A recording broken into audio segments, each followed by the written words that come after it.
Heed well, listeners, for this world is darkness and pain.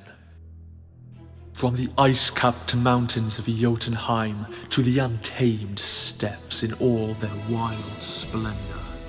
From shrouded Ophir, where dark creatures perform darker rites, to civilized lands like Argus and Zamar, where humans seek diversions, while their petty rulers wage endless war upon one another.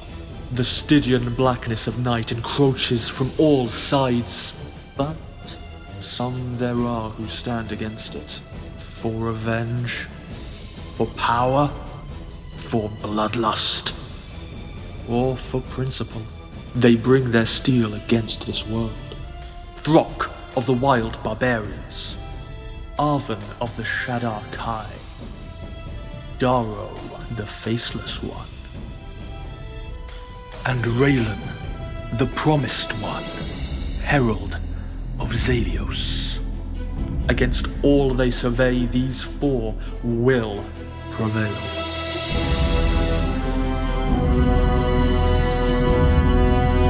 Or they will perish.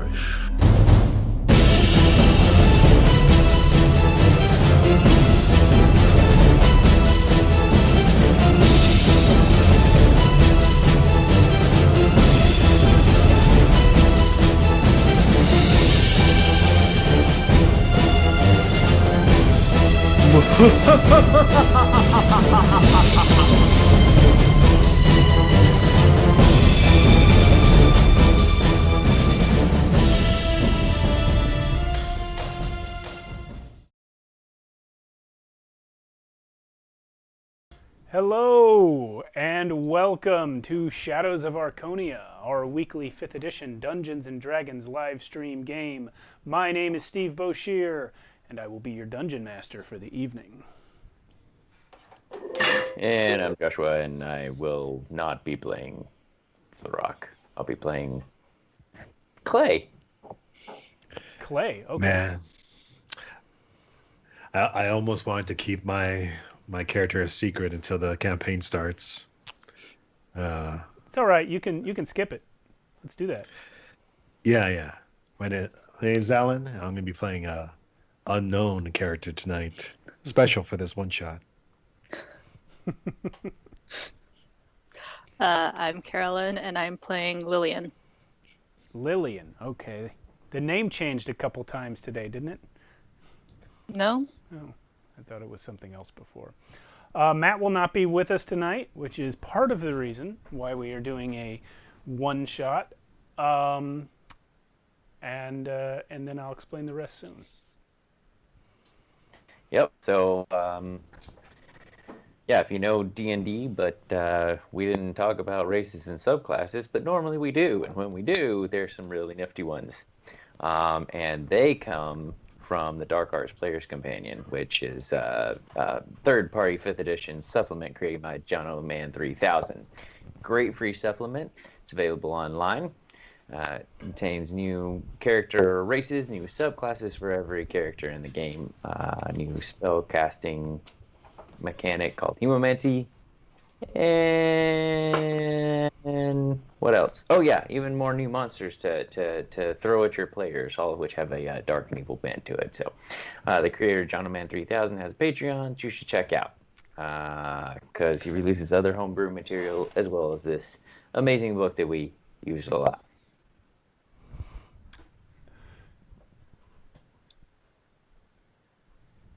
That's your line, Alan. It's sorry, I thought it was Matt going next. we're a little off tonight.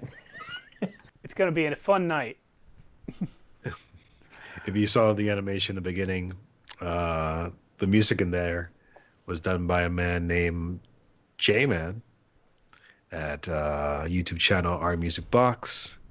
He has a lot of amazing content on that channel, and you should definitely check him out. And if you're feeling generous, you should go donate to his Patreon.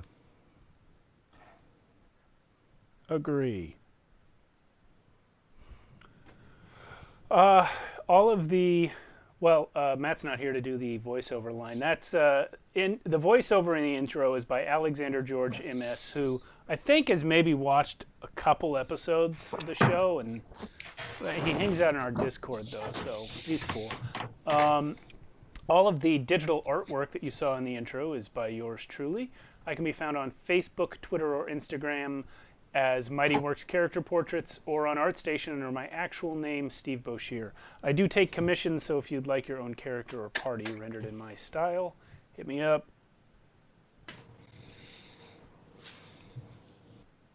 And if you like our stream and you like us and you want to hang out with us more, you should join our Discord, which you can find a link down below the video and if you're watching on Twitch or YouTube. We're all there. We're nice. Yeah. Ish. Most of the time. Depends on how well we know you.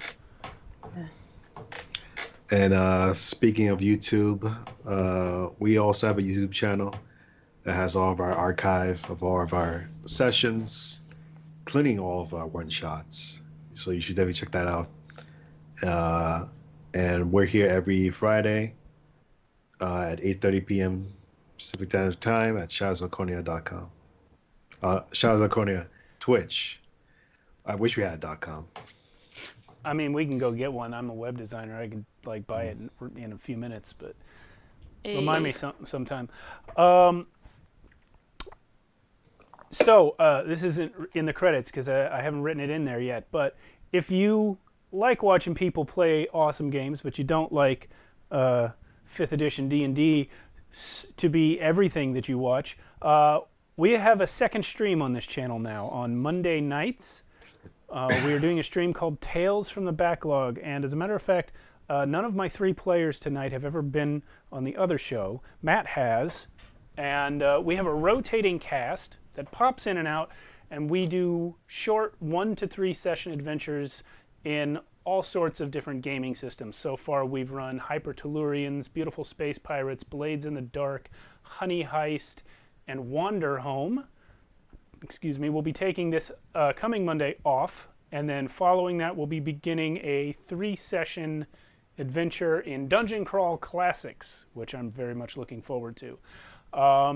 If you join our Discord and we get to know you, there's a possibility you could come play with us on that show, because we're always looking to fill seats.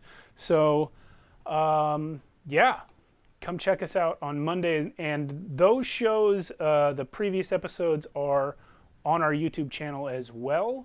We will have a Tales from the Backlog playlist over there, along with our Shadows of Archonia campaign playlist.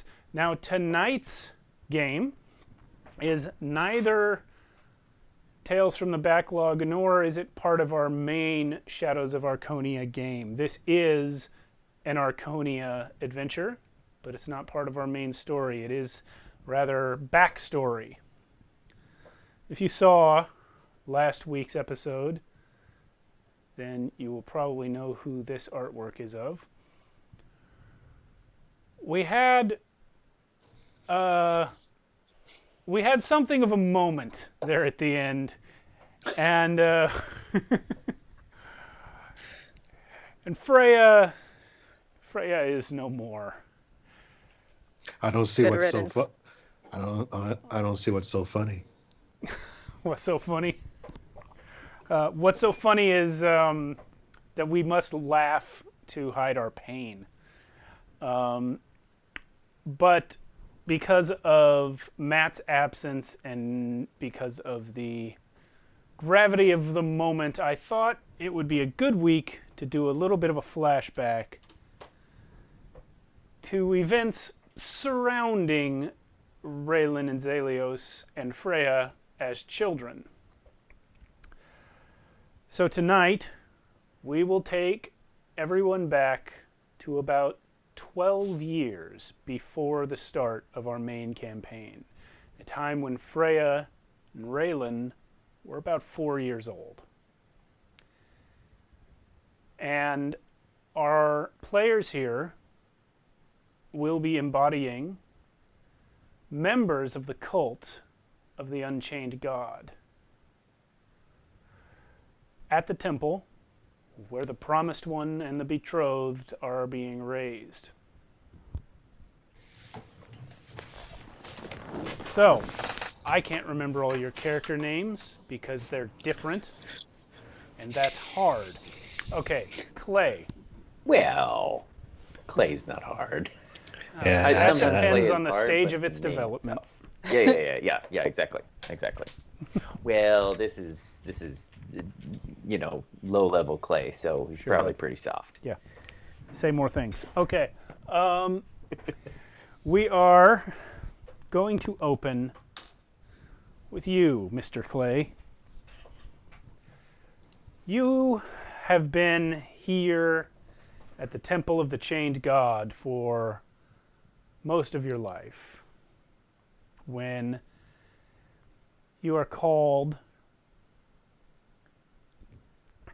into the private chambers of Hastur, the high priest. He has with him the headmaster of the few children who dwell here, a man named Gino, and a strange bald man that you have not seen very many times, but who has been around a bit. So, Hastur calls you in. Sorry, one moment. I need to find the notes. There we go. Hastur calls you in to his chambers, and he has these men flanking him as he sits behind his big desk. He says, Acolyte Clay, what god do you serve?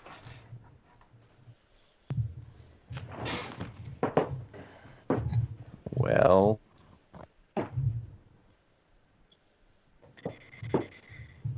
the chained one. It's not a trick question, Clay.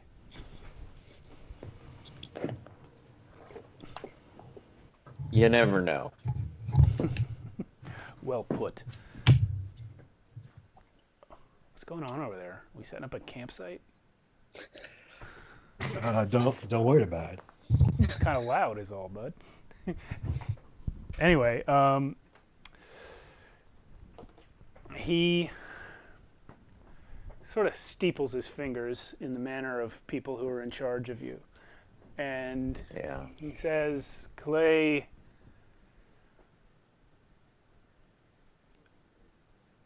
we have had our eye on you for some time. Your commitment to the chained God and to the promised one have not gone unnoticed. You frequently step up when there is a need that no other is willing to fill. Because of your repeatedly demonstrated faithfulness, it is time to trust you with a secret. We know that those of you in the lower ranks of our faith have questions, confusion about the nature of the Promised One. Sometimes he appears as a kind and gentle young boy. Other times, a raving demon child seeking to tear all people limb from limb. I assure you, they are the same child.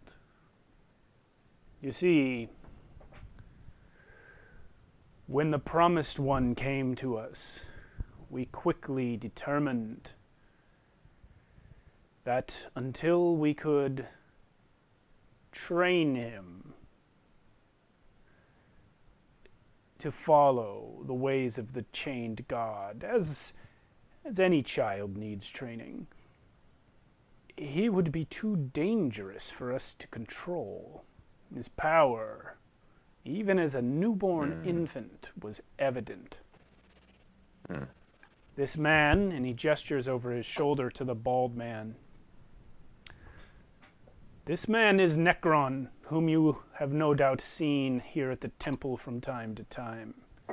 He works in a hidden place with dark powers to help us ensure the success of our mission here. At the Promised One's birth, I asked Necron to hinder the power of the creature.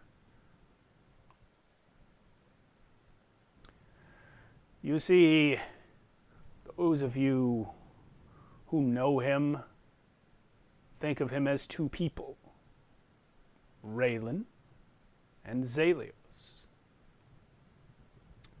But in fact, Raylan and Zalios do not exist. There are no such people. Can you explain, Necron? So Necron nods and says, "That is more or less correct. I shattered his psyche as an infant. His true name is Zalen. The being we call Zalios represents his power, his will, his drive to control. And that we call Raylan, his heart and his humanity. By removing their ability to function as one, I have bought us time to indoctrinate them before we allow them to merge again into their true self. But there is a problem. Do you know what makes the Promised One the Promised One?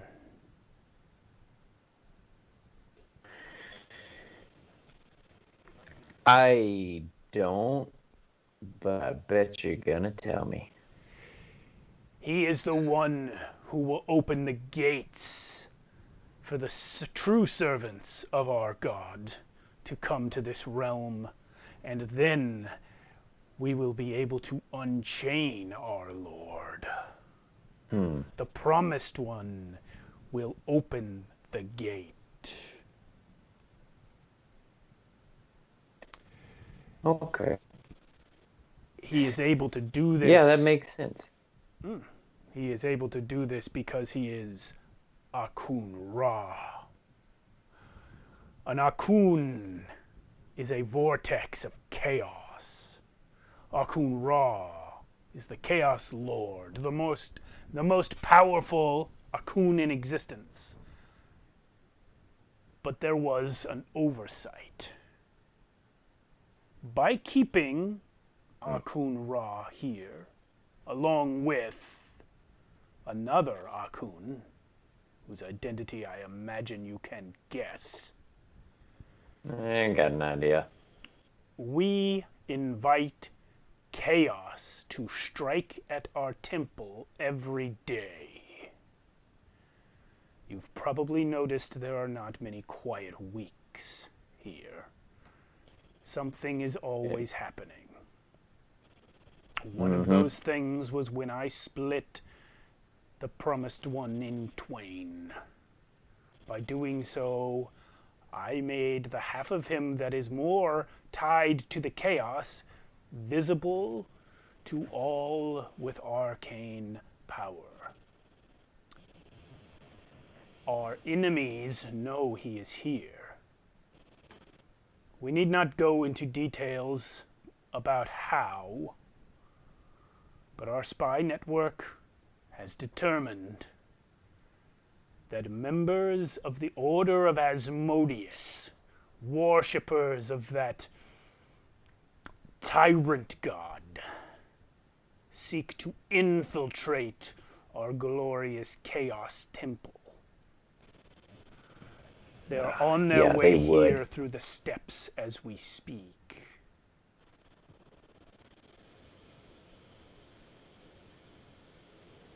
All right. Yep. We have chosen you to lead the expedition, to hunt them down and destroy them before they reach our temple. We must protect the Promised One. We're still talking about the boy, right? Yes. Shucks. At this point, Hoping it was Haster, me for a second. at this point, Haster will speak again.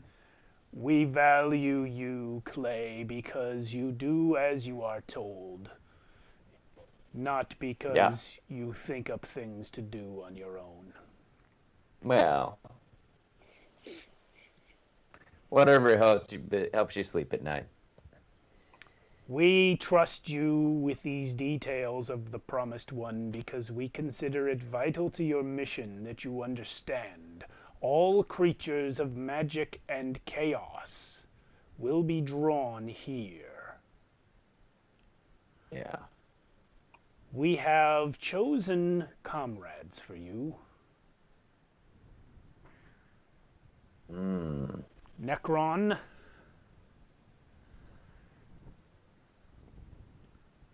please bring out your pet. So Necron goes through a back chamber and reappears a moment later with a shirtless man on a chain with a shackle on his neck. He says, the man is just kind of stooped and hunching and drooling and growling and looking around like an animal. And Necron says, Grang, would you introduce yourself?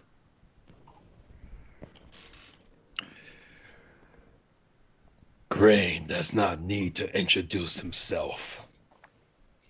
Grain is grain, and that is all. This creature was captured and tortured by Ermin. In actuality, he is a man and a member of our order, but he believes himself to be one of those creatures outside. I will become the greatest Erman ever. Grang, do you wish to become a Barlgura? If it will give me power, I will grant be you it. the power of a Barlgura if you complete your mission. consider it done. You will do what Clay tells you.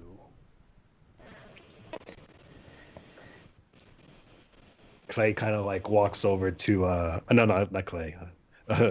Grog walks over to Clay and just kind of stands next to him, waiting for like an order. Grang walks over to Clay after Necron unlocks the shackle from the neck.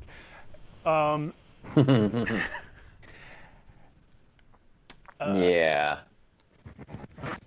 I can work with this.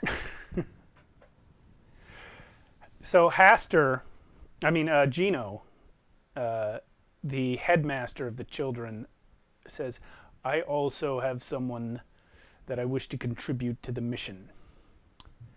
And he will gesture through another side door that is open. And Lillian, would you describe yourself as you enter, please?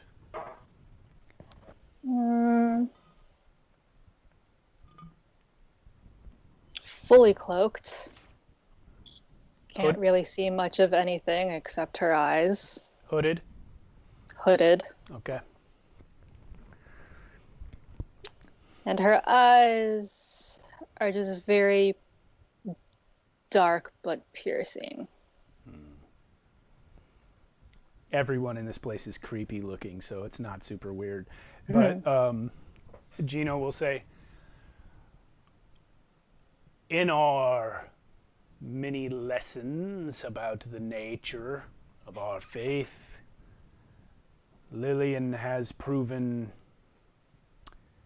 the most adept because of her understanding of things. I believe she will be an aid to you as you slay our enemies. Good. Nice. She has abilities that I have seen in few others. All right. So, I get big and strong. And I got dark and mysterious. Yeah. All right. Where do we go? Out there on the steps? Intercept? That kind of thing? Hastur nods and says, Necron will provide a Barlgura to lead you out. His creatures are wise in the ways of the steppes. They will help you find our enemies before they reach the temple. Yeah. All right. Well, as you said, what I'm told. Let's do it. All right. So Necron leads you out into the hallway, and one of these gigantic, like 6 foot wide at the shoulders, 8.5 foot tall beast creatures is waiting out there. And he turns to it and says, Brick, take these faithful out to where you smelled the approach of our enemies. Brick goes, Ugh! Necron's strongest Barlgura.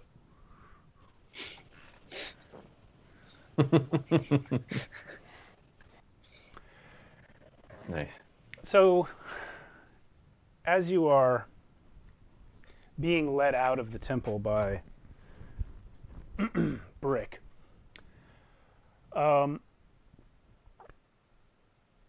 you hear a screaming, a high-pitched scream as of a child. And looking in a little doorway as you pass, you see there a 4-year-old boy with black skin pushing and fighting against the arms of his mother.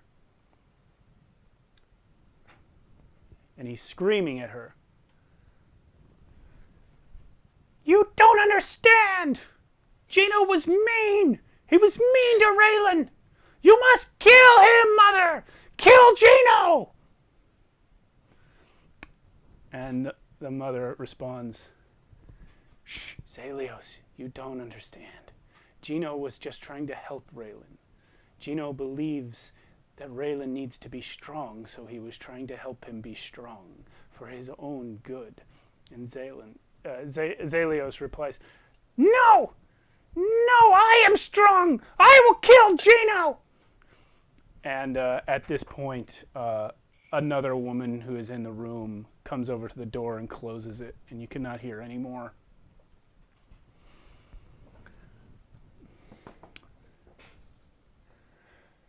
So, Brick leads you out the door and down the steps, or down the stairs, onto the untamed steppes. The wild, flat grasslands where anything can happen, in the center of which is situated your temple. Is there anything you guys would like to do before you leave the temple entirely? No, I think the whole time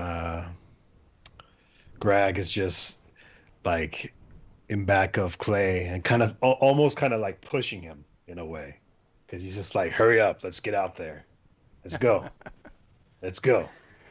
Yeah. Yeah, Clay is. You really need something to do, don't you? I need to kill. I need to get stronger. Okay. You know what'll make you stronger? Carry my bags. All of a sudden, Greg, all of a sudden, Greg kind of like puts his chest up. Carrying the bags, you say? Yeah. That should test my strength. You know what? Sure. He grabs your bags, and then without even asking, he also grabs. I'm sorry, what was your character's name, Carolyn? Lillian, and I don't let him. Oh, grappled.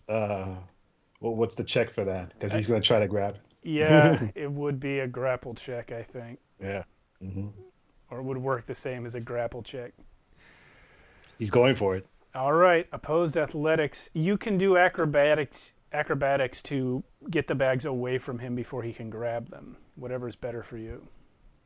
I mean, they're the same, so.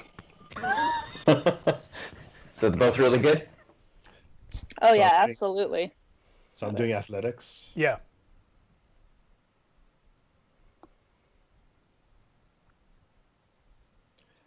All right, I got 14. 18. All right. No way. You Man, yank the bags out of his reach before he can close his hand around them. He growls and he says, "Ah!" And growl right back. Brick turns around and puts a hand on your chest, Greg. Is it Greg or Greng? It's Greg. Greg, yeah. Okay. Greg. He turns around and puts a hand on your chest and says, Greg, you are weakest, baldest man. Only stupid carry bags is human trick. No, I feel like this is a test. And only I can follow this test, not you. You want past test, Greg. He turns around, picks up this huge boulder, and shoves it at you. Carry rock. You stop being so bald and small. Grasses, I'll show you. And he's like carrying the boulder and the bag at the same time. He's like, ugh. Greg want carry brick? Bring it on. Ha ha! Brick would crush Greg. So he leads you a few hundred yards more away from the temple, and then he stops again. He says, Greg, is your nose also small and bald? What do you mean? You. Baralguras have rumor that you are actually human. Greg like throws the boulder on the ground. like with a force that I hope like makes a crack in the boulder. Yeah, sure, why not? and he says, I am not a human. If you aren't human, I am a man. I was raised by the and I escaped the I am a man. If you are then you should be able to smell what I smell. Clay goes over to Lillian. This is entertaining, am I right? Very much so. Yeah. This is Can he try to do like a perception check of what he's trying to smell? Yeah. Yeah, you can. It's gonna be really hard. Man, if only I had luck. What'd you roll? No, it's a 11. You can't And smell yeah. anything except brick and yourself. No, so I'm so shocked Greg, it wasn't an insight check. Yeah. If We'll you get to that. you weren't, if you didn't stink so bad, maybe I would be able to smell it. Haha. Yeah, your nose work. But brick smell enemies. They're closer. They must have been moving after we left them. They are smart. To move? Yes, we saw them far away, but now they are close. It was a trick. Yep. That's what it was. They were tricking you. That was it. That was it. Man, these. Yep. Smart. Yep. Necron say to Brick, promised one most important. Brick not understand which one is promised one. But Brick protect anyway. You three, stay here. Watch Temple. Any humans not from Temple, go to Temple. Greg will kill them. Yes. You. And you watch. Even small, bald Erman kill better than human. And he turns and trots back towards the temple. Greg kind of like growls at him as he's leaving. He's like, "Ugh, I'll show you." All right, so you guys are about 300 yards from the temple. It's a big building. You can still see it easily. It's kind of the only thing around. There's a bunch of stone steps leading up from kind of the ground level up onto a small plateau where the whole temple complex is. And with Brick leaving, there's really nothing else to see except the occasional tree and clumps of grass from the plains. What will you do? Well, first off, I'm gonna go over to Greg there and say, hey, I didn't ask Brick to carry the bags, right? No. Yeah, because I knew he couldn't do it. You just see this like swell of like pride wash over Greg. He's like, yeah, he couldn't do it. That's right. Yep, gave you a rock instead. Whatever. All right. Let's see. So, they're smart and they're moving. Did Brick point any particular direction or that we should be watching? Yeah, he did. He pointed towards the east. Okay. Which is the direction to travel in if you want to reach Argus or Zamar or Carinza or most of the coastal nations of Archonia. Yeah, it's not a surprise to Clay that they'd be coming from that way. Yeah, it's basically the only thing that's west is Lethia. Yeah. They're a different bunch of They don't come out here much. things. All right. All right. Yeah. Well, what are you gonna do? Are you gonna stay here and do what Brick told you, or are you gonna come up with some other plan? we'll probably. I'm kind of thinking I'm just gonna keep an eye out for them for a minute. Okay. Yeah, I got it. I'll go scout ahead. See how close they are. All right. All right. Hey, Matt's in the chat. Hey, Matt. Hey, Matt. Hey. We miss you too. Hope you win. It's D&D. Nobody wins. We all lose We all here. lose just for playing. No, that's an old paradigm. It doesn't typically go well for my characters in the one shot. No, the one shots. The one shot. Yeah. The one shots are where I feel free to just destroy everyone. Which is fair. Yeah. All right. So, Lillian, you're scouting ahead. Mm-hmm. Are you going to move stealthily as you do so? Yeah, probably. Might be a good idea. Okay. Give me a stealth check then. Okay.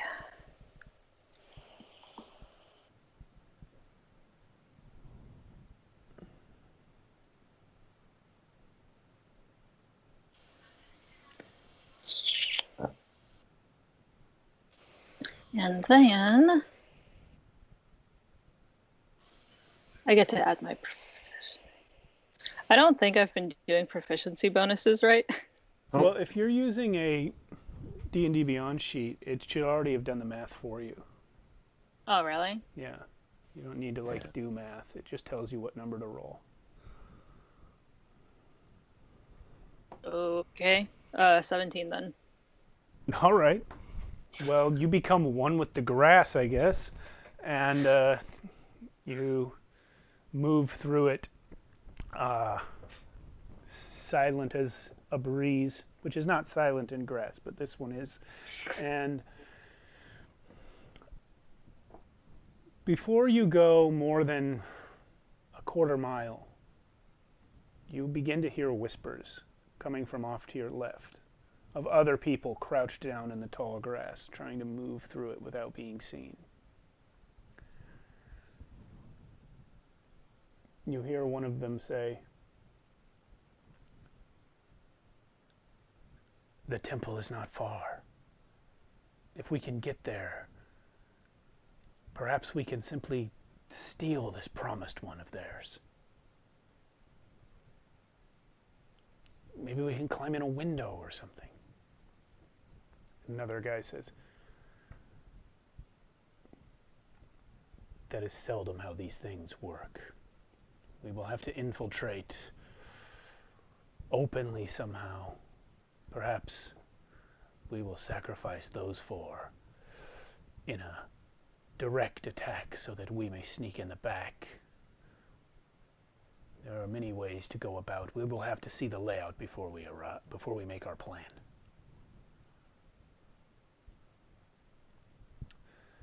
So they continue to have discussions like that, but they are moving at a steady rate in the direction that you just came from. All right. What will you do?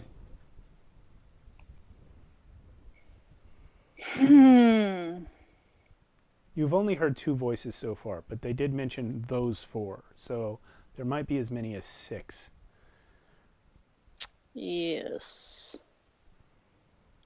I am going to... I'm going to cast Minor Illusion. Okay. So that there's just kind of like a whisper of voices behind them. Oh, okay. And while that's happening, I'm going to slowly back up towards where I started from. All right, so you create this whisper. Is there anything in particular you want the whisper to be whispering?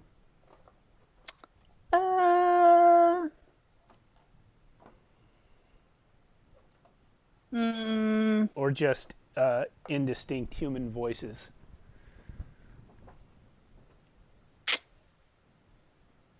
Yeah, let's do indistinct human voices for now. All right. So you do that, and the people you have been listening to go silent immediately, paying attention. clearly to this sound from behind them. And you're able to slip away without any trouble to get back to your comrades. It's a few minutes before you get back there because you've gone ahead quite a bit, but you're moving faster going back than you were heading out.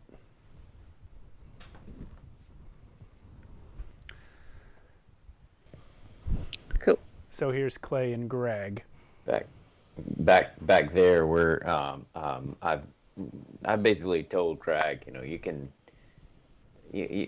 can hold still. We'll wait for her to get back, and Clay kind of goes up to sort of like slink behind some trees and just keep watch, kind of stealthily watching for her to return. Okay. Well, she does.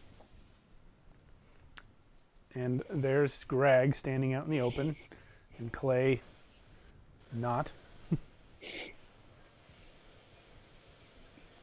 Hey. Do I see Clay? I mean, do you want to hide from her? What are we doing here? When I see her, I'll come out of however stealthy I could have been at the time. All right, fine. I mean, yeah. You're just like, oh, our friend's coming. Better hide. No. I was assuming that position before, Okay. I guess, as she was going off. But You yeah, might no. not know who was coming up on them. Right. Yeah. I didn't know if she was gonna get blasted first time, and so yeah, I'll go, hey, over here. What's up? Would you find anything? You see him? I didn't see anyone, but I heard two. Okay. And by the sounds of it, there may be more. All right. They headed basically straight this way. I don't know if straight this way is how they would be going. They seemed pretty stationary. No, they were moving. You could tell that they Oh, were were moving. they? Yeah. Oh. Were they heading straight this way? Because it didn't sound like they were. No, they were heading in the direction of the temple, but because, like you, they were moving stealthily and whispering, you only had the sound of their voices changing position to gauge that by. Okay. I stand by my statement.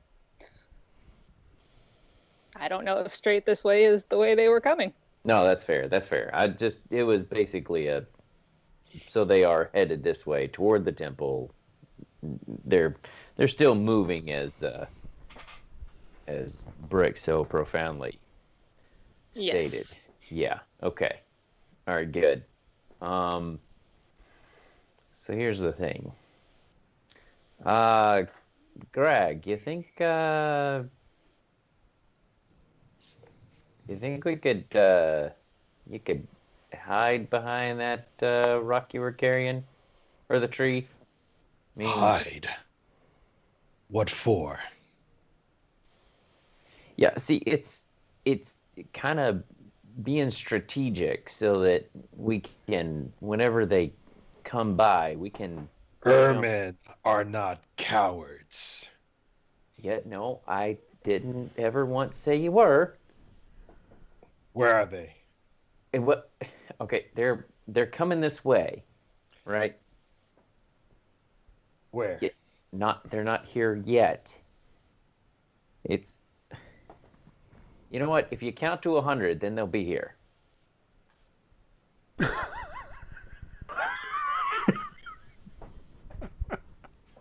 Count to what? Oh no. Greg is he's probably suffered a lot of head trauma. Yeah. Oh, okay. You know what? Just okay. You can just stand there then. So what I was thinking is, if they're headed this direction, you and I, Lillian, could kind of hide, but like more towards them, so that when they passed us, if you see where I'm going with this plan, Yes. right? Yeah, and of course we can keep an eye out just in case they try to go around a different way, something like that. But 27. and yeah, yep. That's the next good. 18. You're killing it. 42. Yeah, Hut. Hut. he's gonna be bait. Really, Okay. 7. you probably shouldn't tell him that though. 7. I do want to clarify one thing that happened earlier. Greg was told to obey Clay. Lillian was just added to the mission. So there really wasn't supposed to be an implication that Clay was like the group leader. I'm just going with it. Okay. I'm tired of being leader. I want to not be leader. I mean, you guys are supposed to be this chaotic, evil band of, and you're just like, okay, here's the plan. 7. Look, I don't know how many villains you've watched, but they all lay out their plans. Sure. Every okay. last one of them. Yeah, that's true. Plus, 7. Hey, they told me I was the leader. I'm just doing what I was told. Sure. Okay. But yeah, you're right. 15. Oh boy, don't confuse them. Never mind. It doesn't matter. I'm just hoping he'll move on from 7. Yeah. 7. So, yeah, I think I'll go hide back behind my trusty tree bush combo thing or whatever, and listen and watch for them. I will hide in the grass. Like a snake. 2. A black mamba, perhaps. Nice. Okay. So you guys hide for a while. Greg tries to count. This whole time, Greg's counting. This whole time. Yep. This whole time. Greg, what do you have with you, weapon wise? Let me double check. A great axe. So you're just wearing a loincloth and a great axe then, yeah? Yeah, just All right. right there. Yeah. That's what I thought. Covered in scars, just like you'd Yeah. expect a human raised by Ermin to be. Yeah. Like his skull probably isn't the right shape anymore.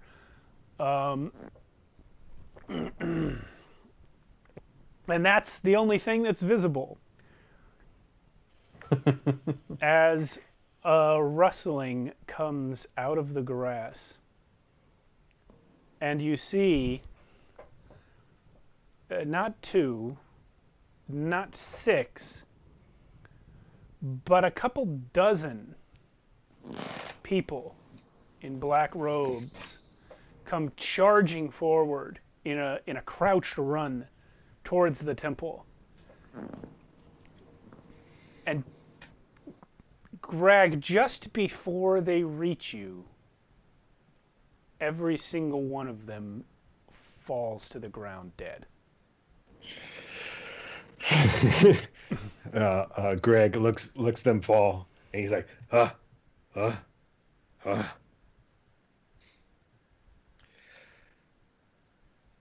7. Yes.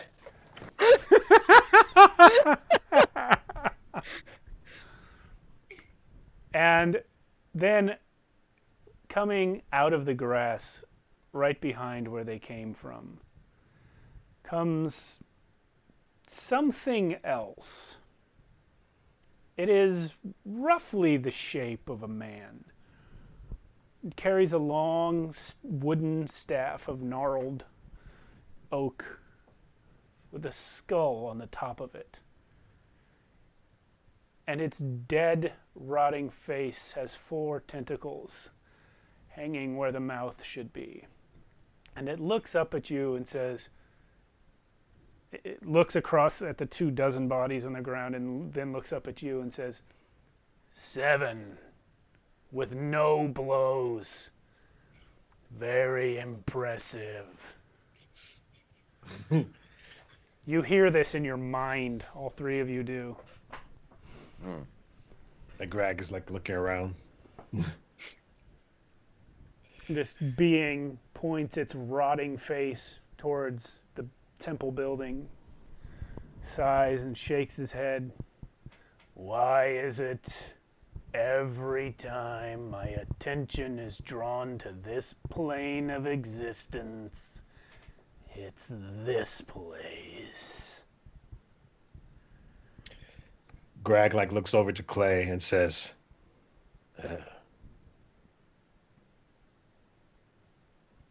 52?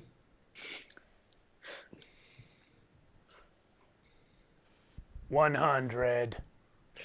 Oh, Clay goes Nope. into a rage. Oh boy. He goes into a rage, and he charges at that squid guy, whatever. A proxial.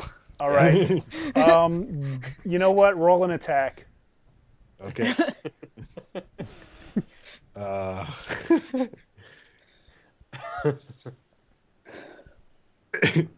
Guess what the number is? Is it 20? No, it's 11. Okay.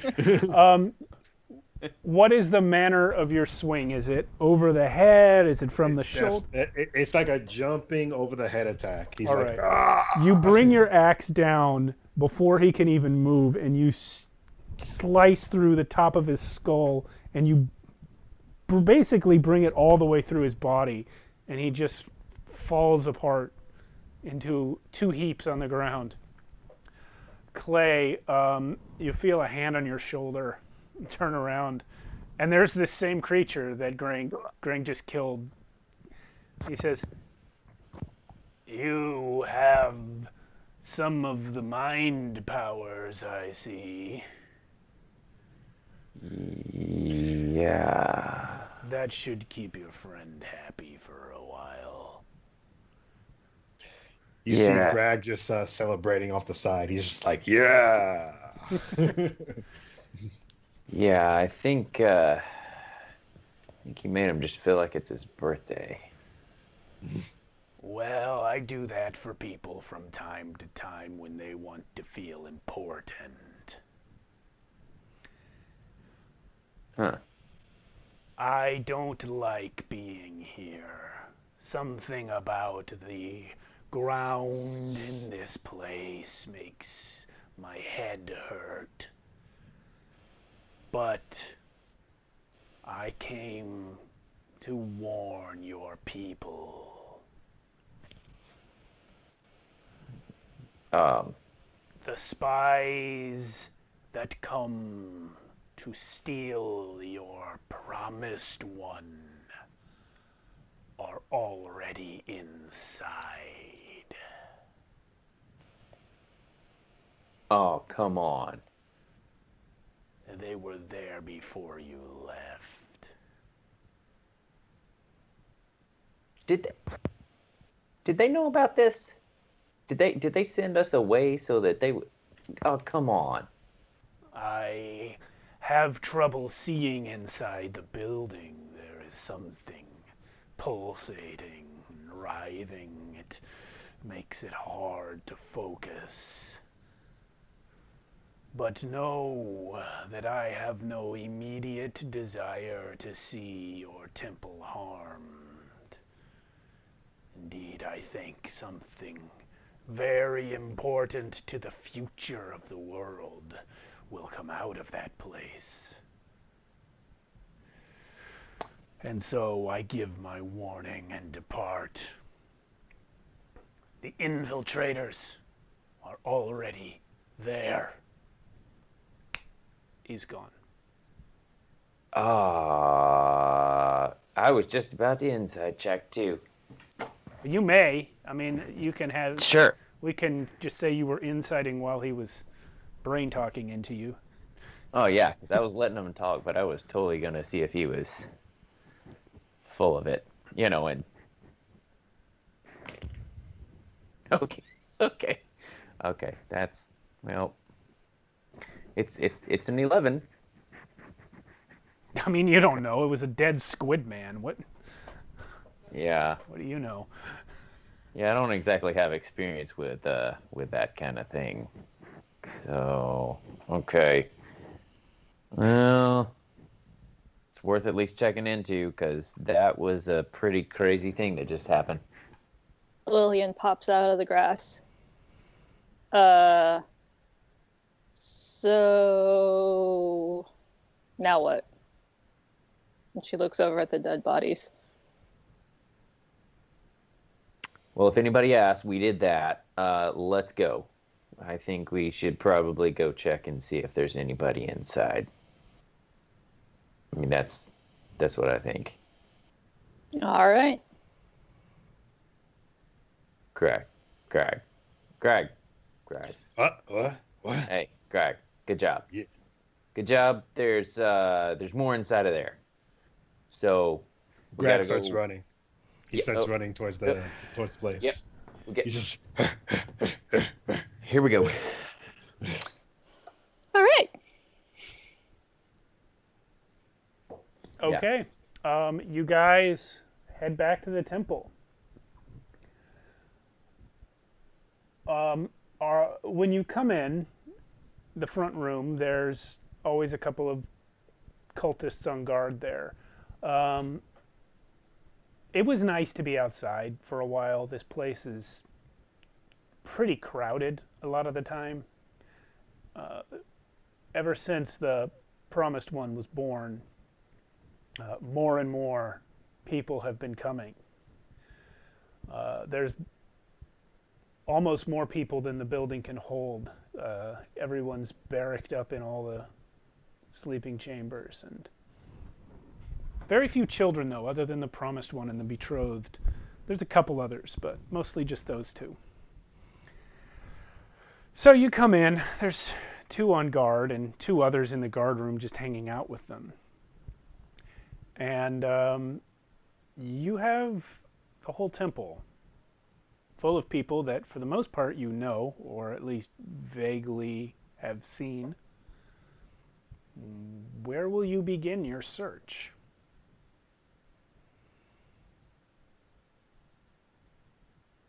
How will you begin your search? I mean, if Greg is still going through there, I think he just picks a random hallway, and like just starts running down that hallway. Okay.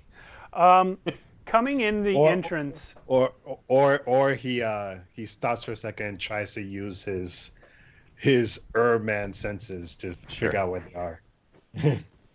Roll a perception check. Okay.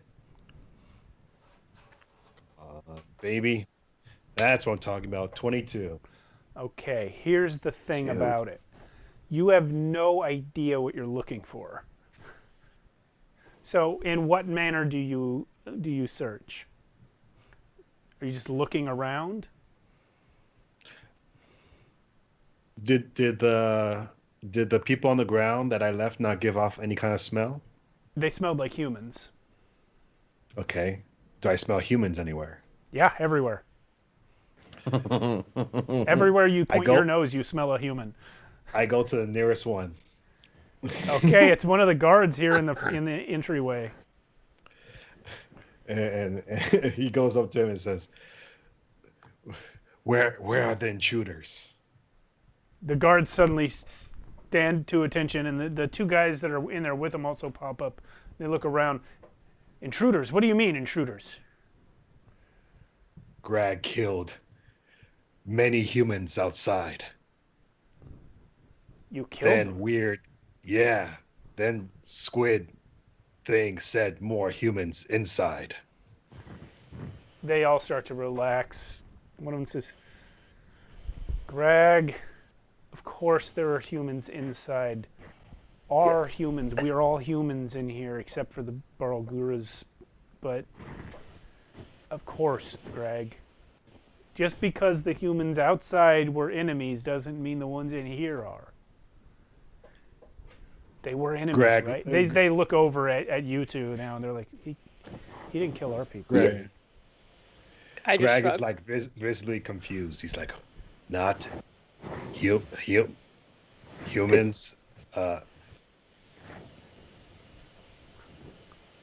7. Look, okay. That's Phil and that's Colin. You've seen them before. They're fine. They don't know anything. All right. Man, where could? Yeah, but he's right though. Somebody's infiltrated somehow, and I'm not really sure how. Infiltrated. But What are they after? Who told you this? How do you know? yeah, okay. How do we say this without it being weird? We should send for Haster. Yeah, maybe. Which one? Sorry, I can't keep up. Which one was the main one that sent me out there? It was Haster. Haster's the high priest. Necron's Yeah, okay. the wizard who's barely ever above ground, and Gino is the teacher, headmaster. yeah. That's a little hard because I have Throg names for them, and that's all. Well, I can tell you this: they're all three still alive in 12 years. yeah, yeah, yeah. It's probably a good idea. Let's find out. Okay. So, Colin says, Phil, wait a minute. I don't think we should send for Haster. Maybe we should just go see Haster. Right, but we're not supposed to leave our post. Colin looks confused for a second. I had a lot to drink last night. Clay, why don't you just go see Haster? Yeah. Yeah, all right. That checks out. All right, I'm going to Haster. Y'all want to come, or you want to just keep looking for whatever? Greg just follows your orders, so he's gonna come. All right. I'll wait here. Maybe I can get the jump on one of them. Okay. Sounds right. Do I pass by on the way to Haster? Do we pass by Akunra's place again? Actually, no. Haster's place is closer. Okay. I might just before Haster just go kind of pass it up and go over to that room. Okay. I am going to... give me a second here. I've got the temple out on the board. Oh, nostalgia. A rip temple. I remember when we walked in and saw it. Yeah. It's going to be a little harder to communicate over the distance. Oh boy. And this cord is messing up the whole layout of the temple.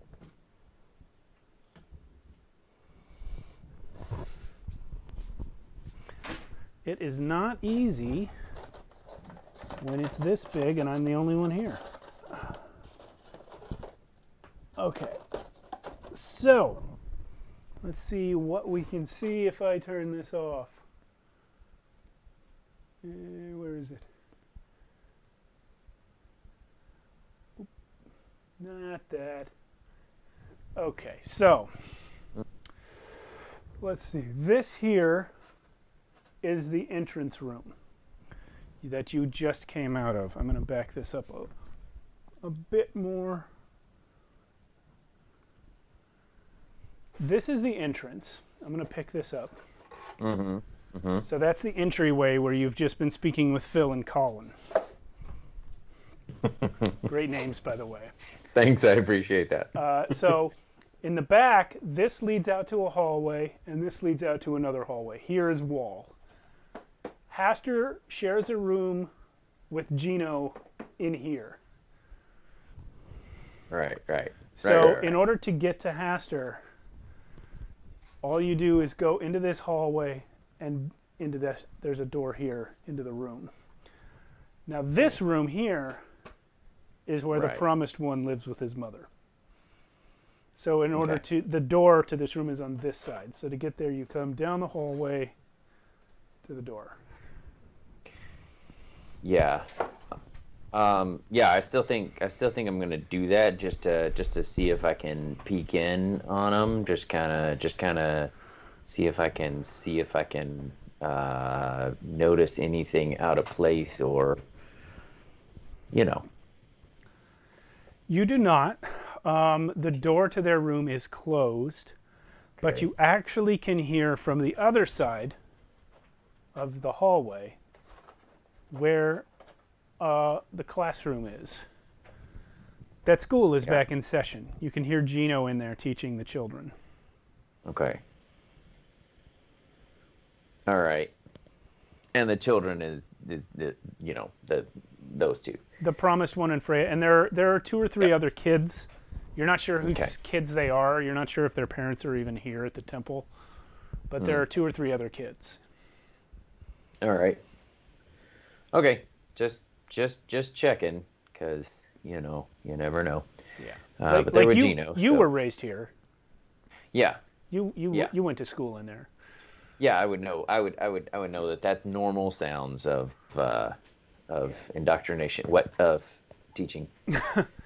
Lillian's only been here a couple years, so she will not have gone to school in there. But and Greg, of course, was probably in there briefly before he was captured, but he has not. Yeah. He did not spend the bulk of his childhood here. Okay. Sure. Yeah. So, all right, then off to Haster. Okay. So you guys, I guess Clay and Greg will go to Haster, and Lillian, you're staying in the entryway with the guards.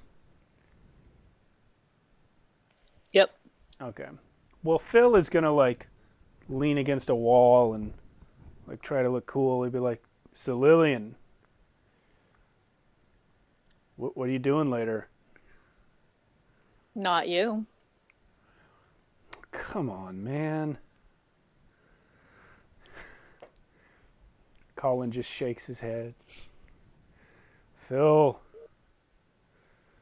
just give it up, dude. Individually, you're nothing. Put them together, move. All right. Well, you well, I guess we'll just go back after that dead-end conversation. We'll go back to Clay and Greg. Shut down. And Haster will say from inside, "Who is it?" It's Clay and Greg. Enter. Yep. All right, I'll go in. All right, in you go. Haster is in there, sitting at a table, reading a big dusty book.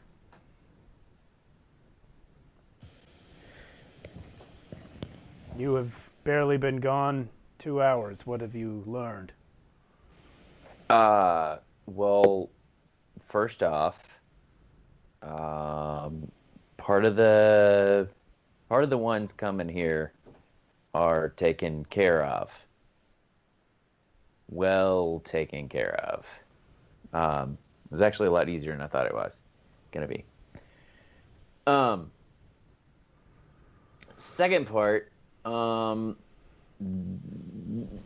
we learn that there apparently some have already infiltrated the temple here. So, How did you learn this?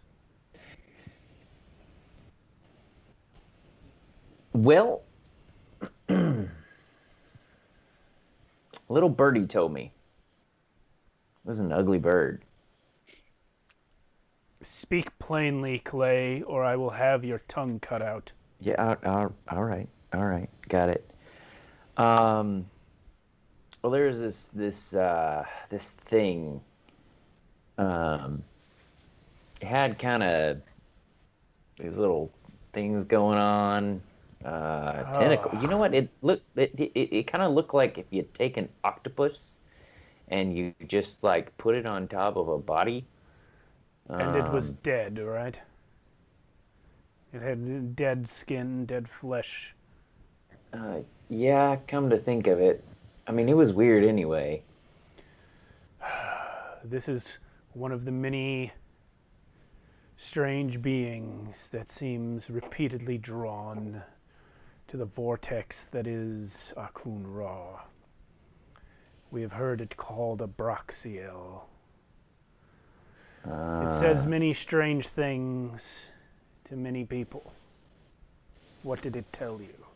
Well, he said something about like that. Well, first off, it seems like he really hates to be around here. But he said that he wanted to give that warning because the great power was here that could be for the good of the world. I gotta be honest with you. It was just a little bit off-putting and a little unexpected. So I don't know that I can give you every single detail. But Clay, I told you at the beginning of the day, you were not chosen for your brain. well, yeah, Greg, yeah. did you see this creature? Yeah, I cut him through. One cut, right through. All due respect, you didn't bring him on for his brain, did you? No. Yeah, okay. So, the being told you that there was an infiltrator already inside the temple? Yep. Before we left, actually, he said. So, He leans back and furrows his brow, closes the book he's reading. I do not know how to interpret everything that we have heard about this being you saw. But it is possible, if he did intend to help us, that he was referring to the Promised One's mother. You may have noticed that she is rarely seen during our warship debaucheries. She never appears at our blood sacrifices. It is common knowledge among the elders that she does not share our faith. She was chosen for other reasons. It is only a matter of extreme patience that she is allowed to raise her son at all. We have not had reason to suspect that she is actively working against us, though she does whisper strange teachings in the ears of the Promised One. We trust that the far greater exposure he has to our teachings will be enough.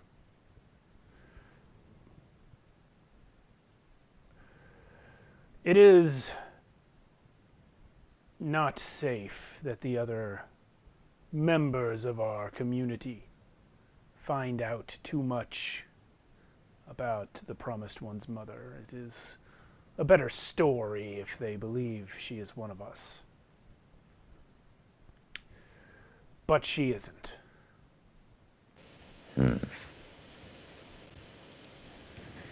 Yeah. We risk losing the Promised One entirely if we simply kill her.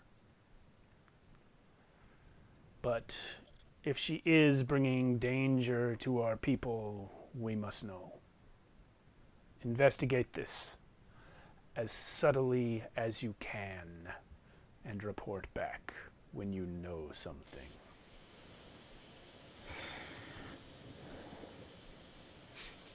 All right.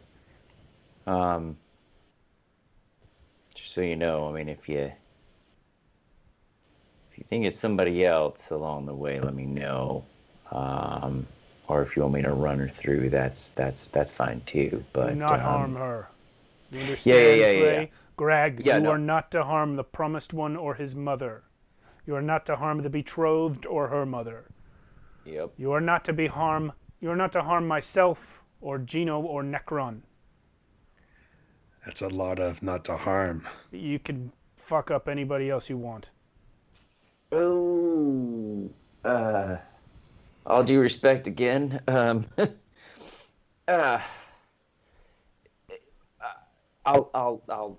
help you know. I'll help you know. Yes. Well, where is Lillian? She was sent with you. What happened? Yeah, Is she dead? actually is standing guard so that you know, if she happened to see who the infiltrate. Look, we had to cover some bases, you know, whatever that expression actually means. Oh, why did we put you in charge? Well, not for my brain. Greg, go get Lillian and bring her back here. Where was she again? Clay? Do you want me to just go get her? I can. Yes, Clay, you go get Lillian and bring her here. Greg, will you move that bed over to that wall for me?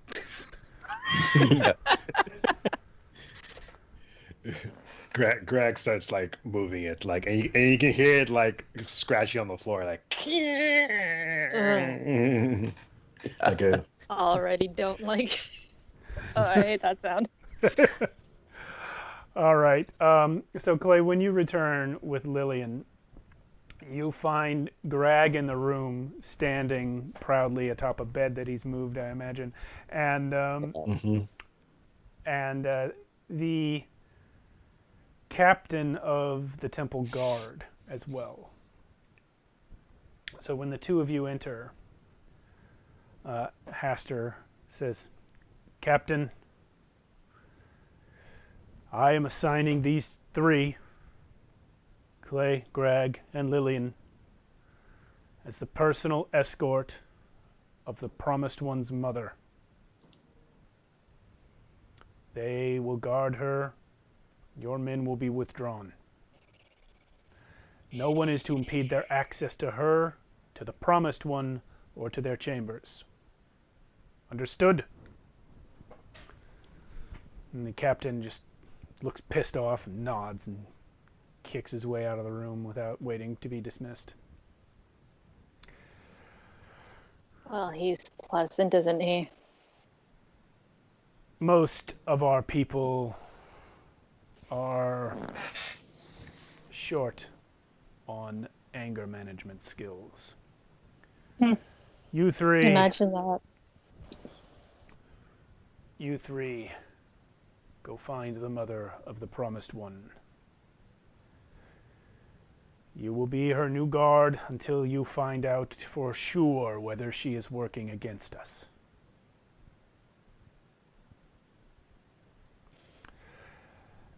At this, I think we are just about at a good break point.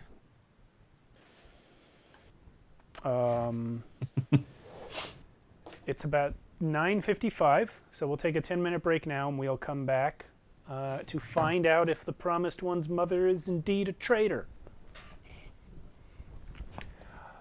All right, guys. We'll see you soon. Wait, how do I do this? All right. Everyone, we'll be back in 10 minutes. I've got so many different frames now in this stupid program. And we're back. Thank you for your patience. So, as we just left, everyone, you were just assigned to be the personal guard, thank you, Cody, of the mother of the Promised One.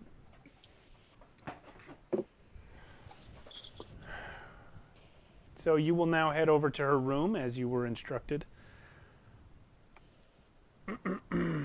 I imagine. Yeah.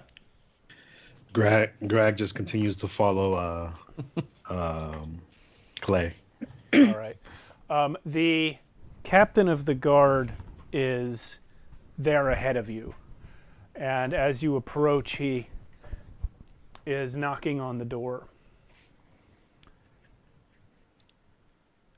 She answers, and he says, Lady Irani, these 3 idiots have been assigned as your new guard detail. He leans his head in and points at a couple of guys that are standing in there. You two, get the hell out of here. Do something else. And then he stomps off. Those guys leave.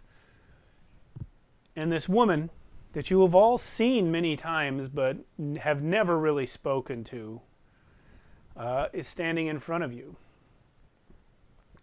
She's in her mid-20s and very plain looking, but they have her decked out in these crazy robes all the time.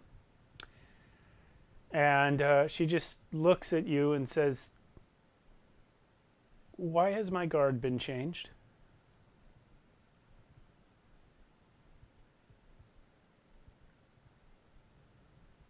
Well, for one, Hester said so. But for 2, we'll take a lot better care of you.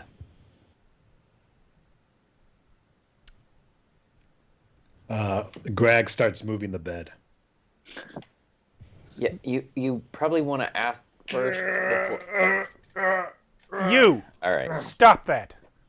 I like the bed where it was. Put He it starts back. pushing it back. She turns back to you two. Why isn't he wearing clothes? I don't know. Have any of you ever been anywhere besides this place? Yes. Yeah. It may surprise you to learn that in most temples, people don't just wander around naked, moving each other's beds around. In many temples, human beings are not sacrificed on giant stones. But here, this is what we do. She will, I guess, let you in. Greg's already apparently come in. And she's going to go sit down on a bed and get back to some needlework that she was doing.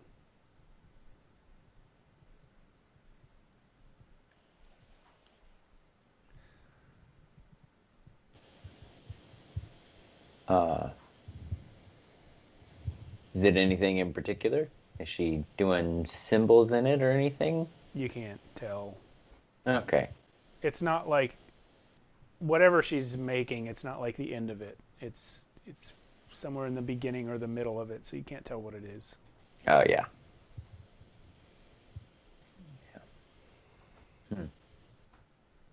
Are you guys just standing there watching her or what? I'm gonna start wandering around the room, like looking at things and poking at things. All right, here, let me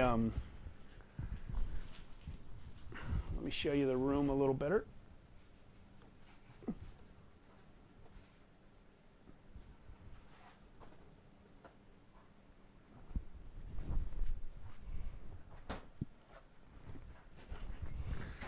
So this is their room. Here's the bed she is on. Here's a different bed. Probably the promised one's bed. They have a chest here.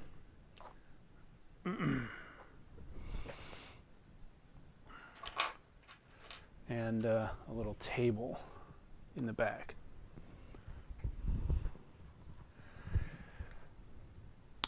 And that's about it. Actually, there should be like a closet. Let's call this a closet. This is a Ronnie. And gosh, what do you guys look like? This will be Clay. I guess this will be Lillian. And Is that Camilla? it is. I fine. miss Okay, Camilla. I know, right? This will be Lillian. With her southern accent. And Me I don't too. have a great Grang handy or Grag, but that can be you. So this is the layout of the room. Is there any windows? Any like sconces? What's the wall situation? There is a wall sconce here, and on this wall over here. Okay. They're not lit right now because it's daytime, and there is a window above Irani's bed. Okay. Okay. And you said you were poking around? Mm-hmm. All right. What are you looking for in particular? Anything? Nothing, just like curiosity, really. All right. Go ahead and roll a perception.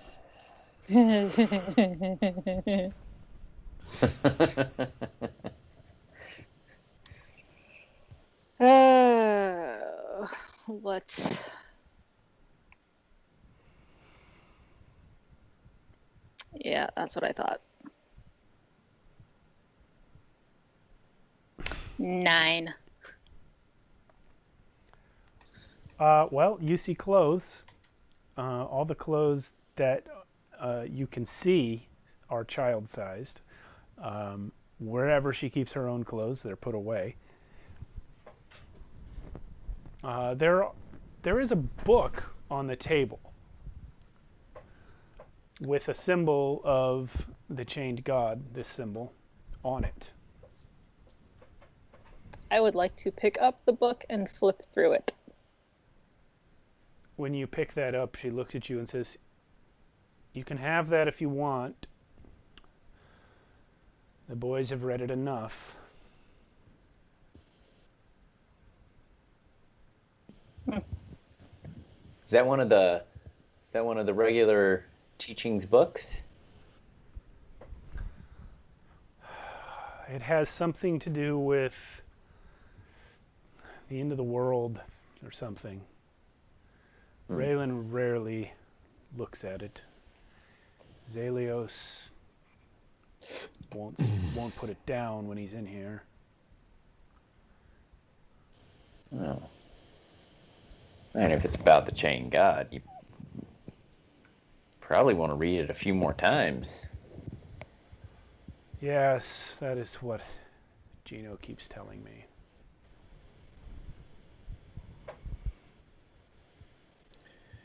You got any bacon? You might try the kitchens for that. On your way, stop by your room and put on a shirt. Maybe even some don't pants know. if you're feeling ambitious. I'm not sure what those things are, but I'll get some bacon. And Greg like starts walking out the door. What? Starts going to the kitchen.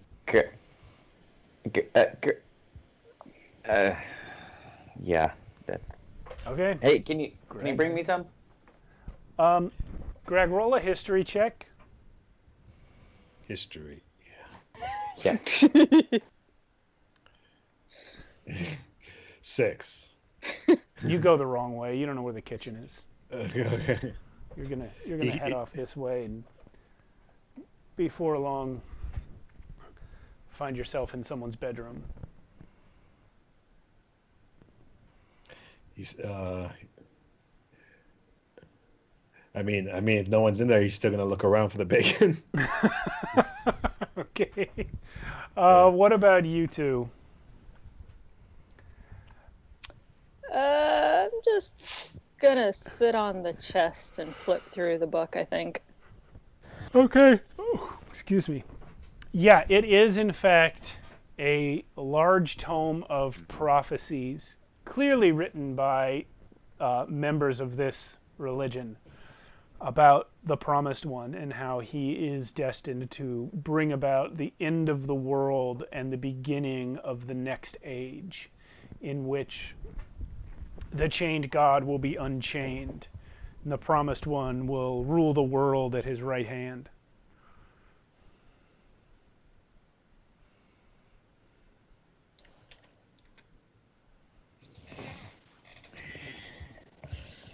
Well, that was...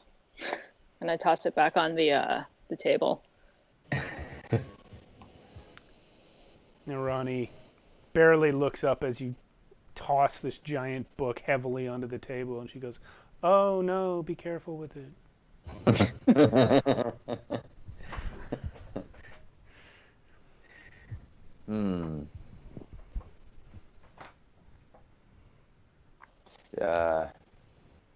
Nice what you done with the place. Well, you would think, being the mother of the Messiah, that I would be allowed to have a few more possessions, but apparently I am not to be trusted with things like books or my own clothes. Why? You must understand, my sons is the Promised One. Everyone here feels very strongly about how he is raised. The fact that I happen to be his mother is incidental to Hastur and Necron and Gino. They feel that he is theirs more than mine. They are wrong, of course.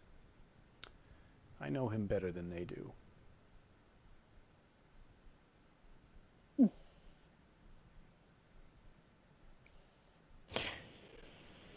Why can't you have more books, at least on the Chained God?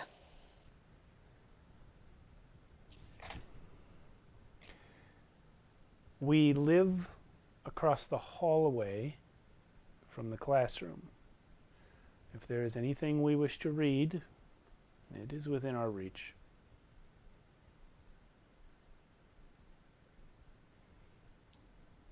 Seems like a lot of extra effort. You'd be surprised.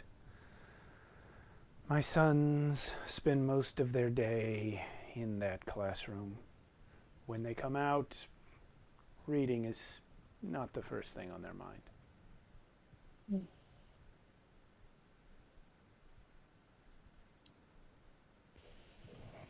Yeah.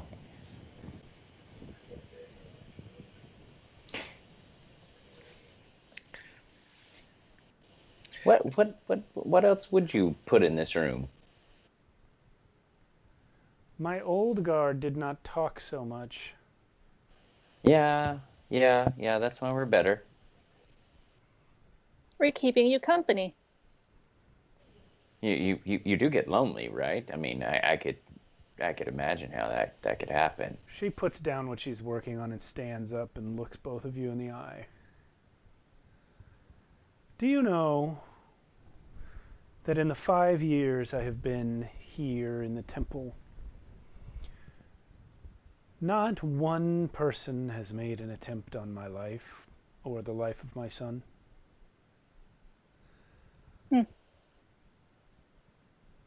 And yet they assign me a guard.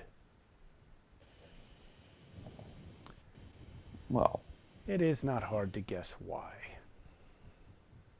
because the guard works, because you haven't had any attacks, What he said. right? She's about to answer you when suddenly there is a loud screaming from across the hall. And then another. These two small voices screaming at each other. And you hear Gino's voice come yelling, "Zelios, sit down! Sit down! Don't make me take you downstairs again, Zelios."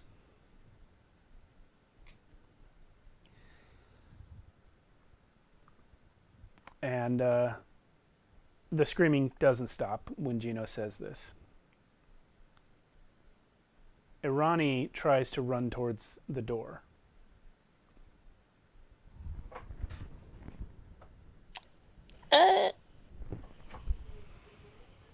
You stay here. I can go check that out for you. She completely ignores you. She unless you guys are going to try and physically stop her, she's going. Yeah, I'm this is not- our first day on the job. I don't know what the guards actually do. So, so we'll just. I'm gonna run. I'll be like her shadow, but Greg, you are also close enough to hear the ruckus. I mean, I'll follow. Okay. I mean, Greg would start going down that hallway, I guess, just because Yeah, he hears the sound. you're only around the corner, basically. Assuming you've finished tossing that other room for That- bacon. That room is completely destroyed, by the way. Yeah, and free of bacon.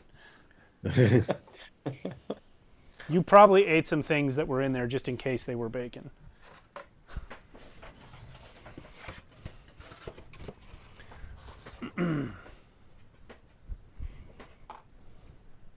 So this is the classroom. There are some tables in here where the children learn. There's some bookcases.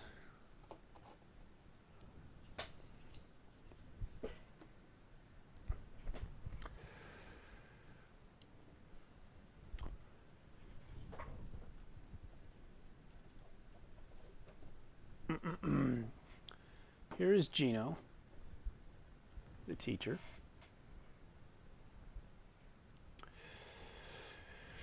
This little guy is Zelios. Here is the betrothed, whose name you know is Freya. And I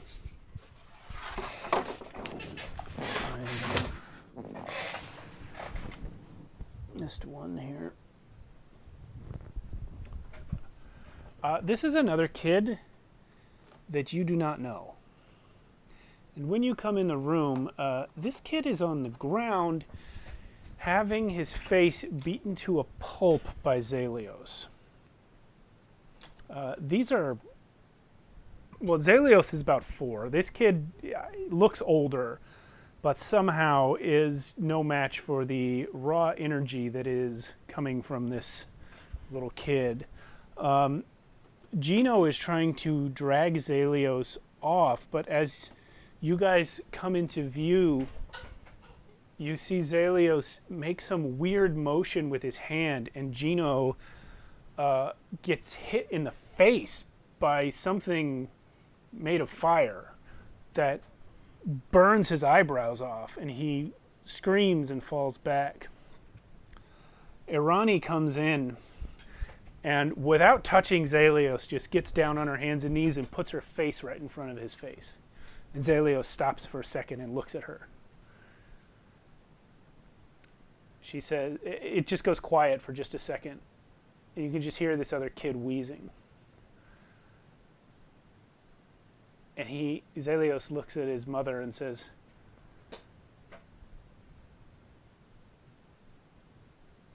he called Freya a liar.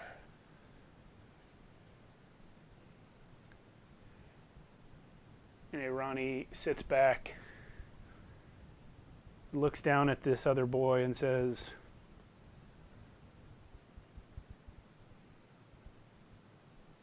people say things a lot, Zelios. Sometimes they are true, and sometimes they are not.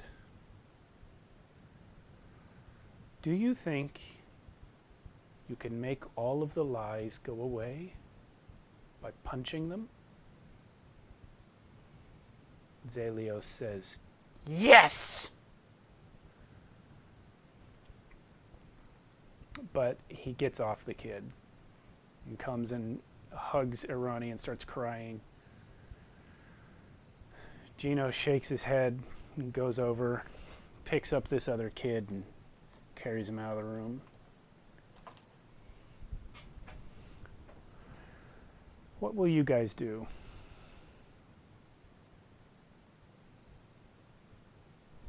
He's going to go off in a different direction. As he's on his way out, he turns to Freya and says, class is over for the day. Greg kind of moves towards Clay and be like, I think I ate the bacon.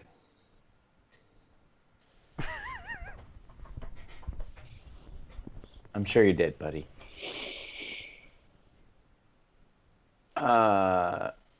I'll say to... I already forgot her name. Great. Irani? Yeah, that's the one. Archonia. So this just a normal day? She gives you kind of a dirty look and otherwise ignores you. She is kind of rocking Zelios. And while you watch, you see something weird happen. Zelios seems to get a little smaller. And his hair changes color from white to dark brown. His skin, you can just see his hand really on her shoulder. His skin changes from pitch black to sort of a light flesh tone. And you realize something none of you have actually witnessed before. You have seen the change from Zelios to Raylan. Raylan looks up at Irani and he's not crying at all. And he says, I don't think Zelios meant to hurt anyone.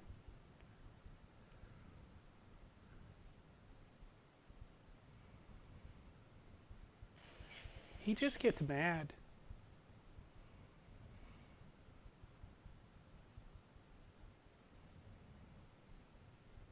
I'm going to lean over to Clay and say, or rather whisper, how the hell did we get stuck with this assignment?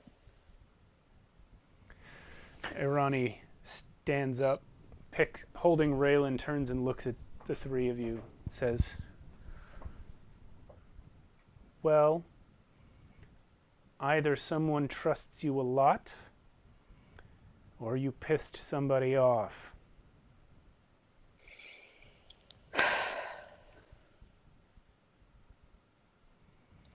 Gonna look at Clay again and whisper, what the hell did you two do while you were in there?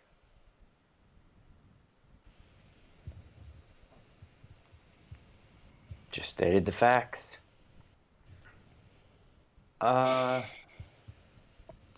It's kind of nice to know that, well, just nice to know there's not just a jerk kid, you know? Like there's something a little. Anyway, all right. Yeah, just don't piss the kid off. Irani heard that. Yeah, no, I'm sure she did. Yeah. And she looks at you, and Raylan looks at you as well. And Irani says, I love both of my sons. They both have greatness within them. Every person is different from every other person. She looks at Raylan and says, just because Zalios gets angry easier than you doesn't mean that you're better than him. You understand? And Raylan nods.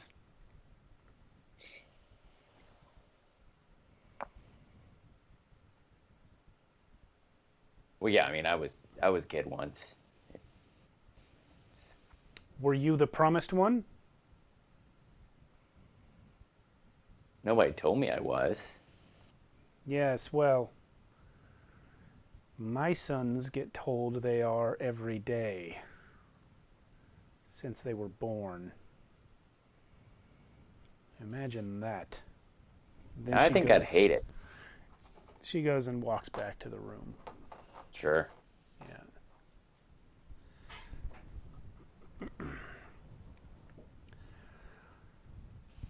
Yeah, I would totally hate it if somebody told me that every day. Why? I mean, imagine being told every day that you're special. Ugh.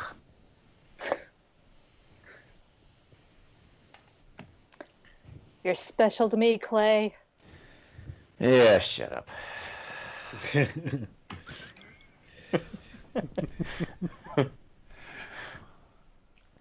All right, let's try to figure out what she's doing. She's just being a mom. Like,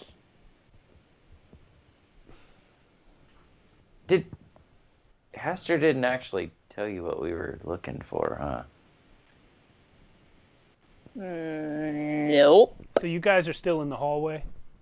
Yeah. Okay. I'm gonna look back into the classroom and look at Freya and be like, "Didn't you hear your teacher? Go home, kid." She looks back at you and says, I like it here better. Yeah. And I close the door. Hey, wait!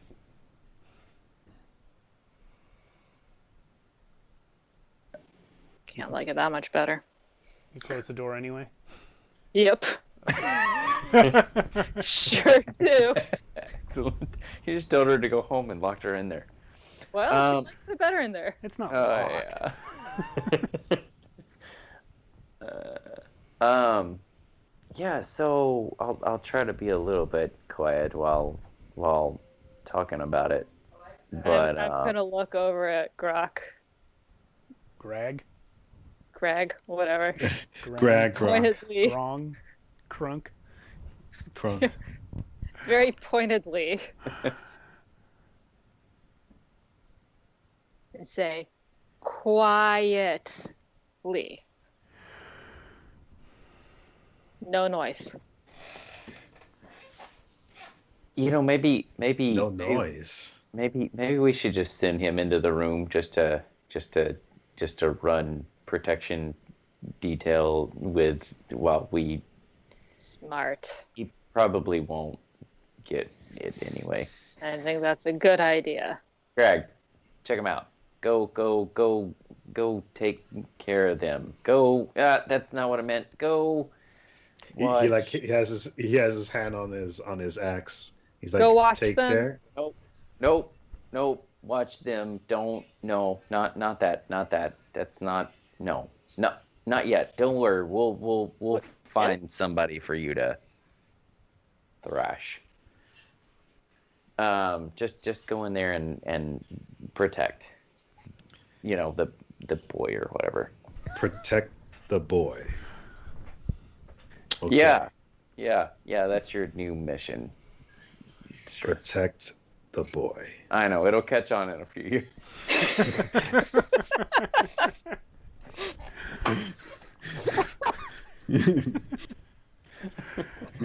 All right. He does what you say.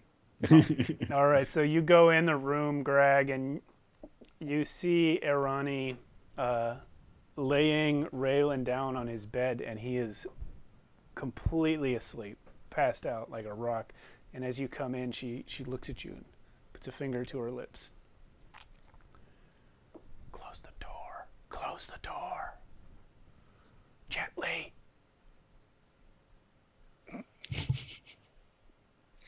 I'll close it. I'll close it. She goes over and closes the door. I was really hoping that he would close it.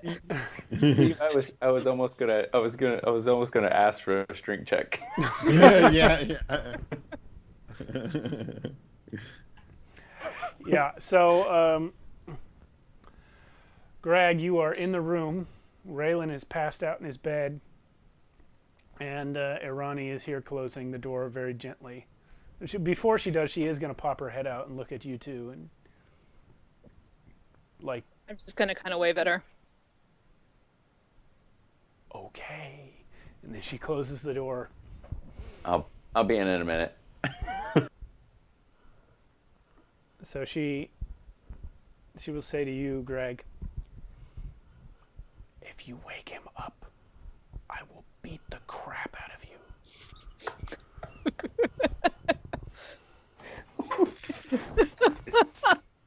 Is that a challenge? No, it is a fact. I am going to sleep now. Wait, is fact and challenge the same thing? Oh boy. Greg, be Oh, quiet. yes.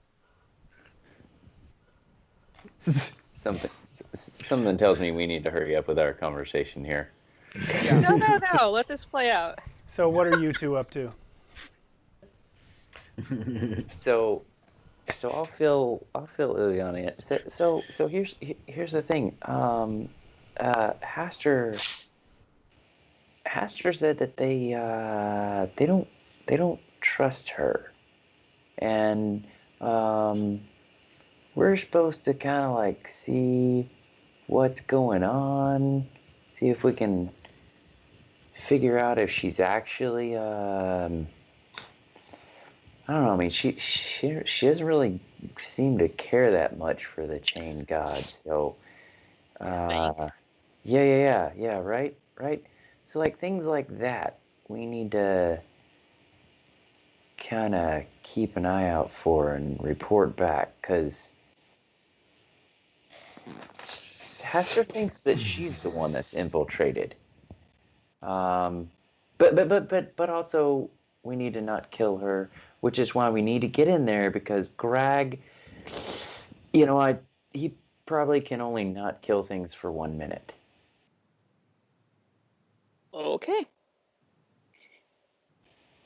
Kind of makes sense? Makes sense. All right. Yeah, so let's, I'm gonna actually go and go out to the outside. Before I go into the room, I'm just gonna go and look around the outside wall there where the window is, kind of see if there's any signs of like climbing out or anything. This is a door here to a garden area. Everybody in the temple comes out here from time to time. It is also a well-known favorite spot of the Promised One and his mother. When they come out here, like no one else is allowed unless those two invite the person.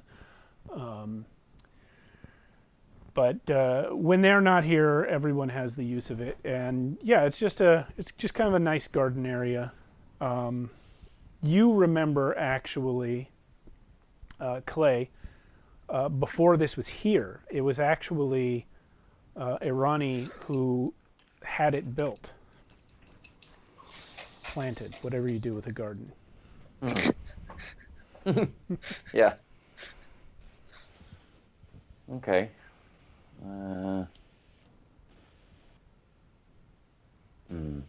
There's a bunch of dudes here. They're just random cultists. Yeah. I mean, I guess some of them are women, but they're all male miniatures. So.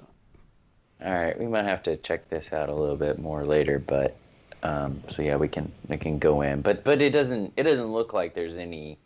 So if she's able to go out there pretty fairly freely, then there wouldn't be a reason for her to climb out the window or anything out to escape, right? No, there's a high wall out here around the garden, so and she has free access to it anyway, so there's no reason to be climbing out the window. Okay, doke. Yeah. Yep. Back in the room. You're coming in? All right, we've got Raylan there, Irani there. Greg is just doing whatever Greg does, and this will be Clay.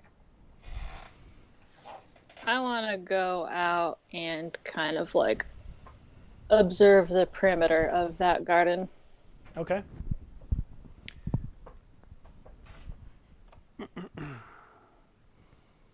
Why don't you roll? Are you looking for like ways a person could get out? Or in, yeah. Like how high the wall is, etc. Roll investigation.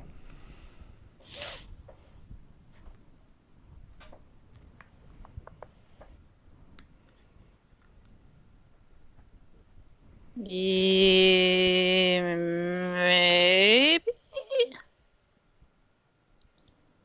What you got? 12. Okay. So yeah, what you can see is that the wall is made of the same sort of brown brick stone material as the rest of the temple. It is about 15 feet high all the way around. There are a couple places where a person dexterous enough could get over the wall by means of a nearby tree or rock. You could get a little boost, jump high enough, and grab the top of the wall. There is nothing on top of the wall in the way of spikes or barbs that would stop you from going over if you wanted to. The promised one, of course, could never get up there. He's too young, he's too small. Irani, maybe. She doesn't look like she's very athletic, but you've only seen her in those heavy Mother of the Promised One robes.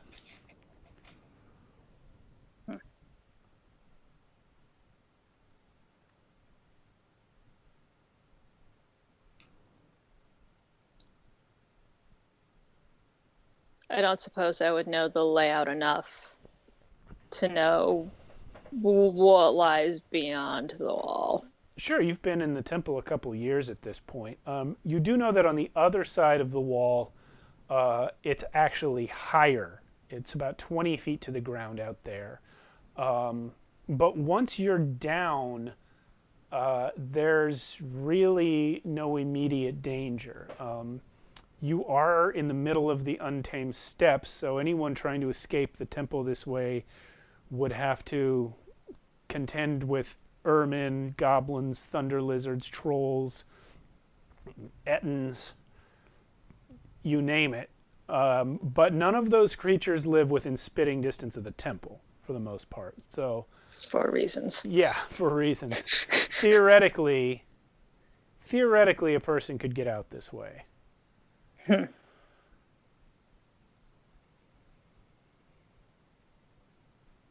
Harder to get in, though. Yes, quite a bit harder to get in.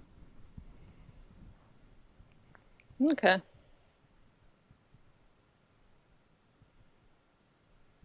All right. You coming back in?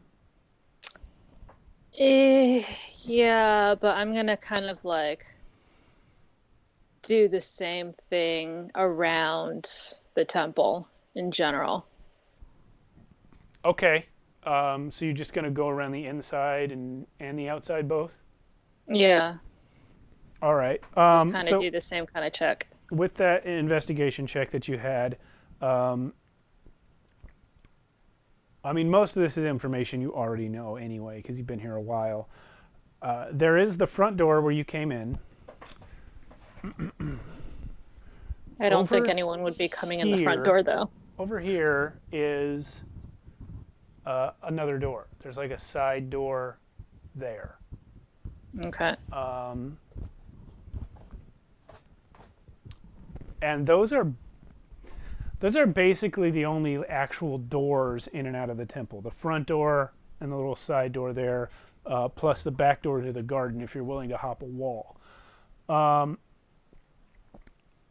Window-wise, there's kind of windows all around, but they're not, I mean, they're windows. They're not big windows. A thin person could maybe get through some of them, but they're probably not your best bet. It is known, rumored really, that there is some sort of underground component to the temple that only certain people have access to.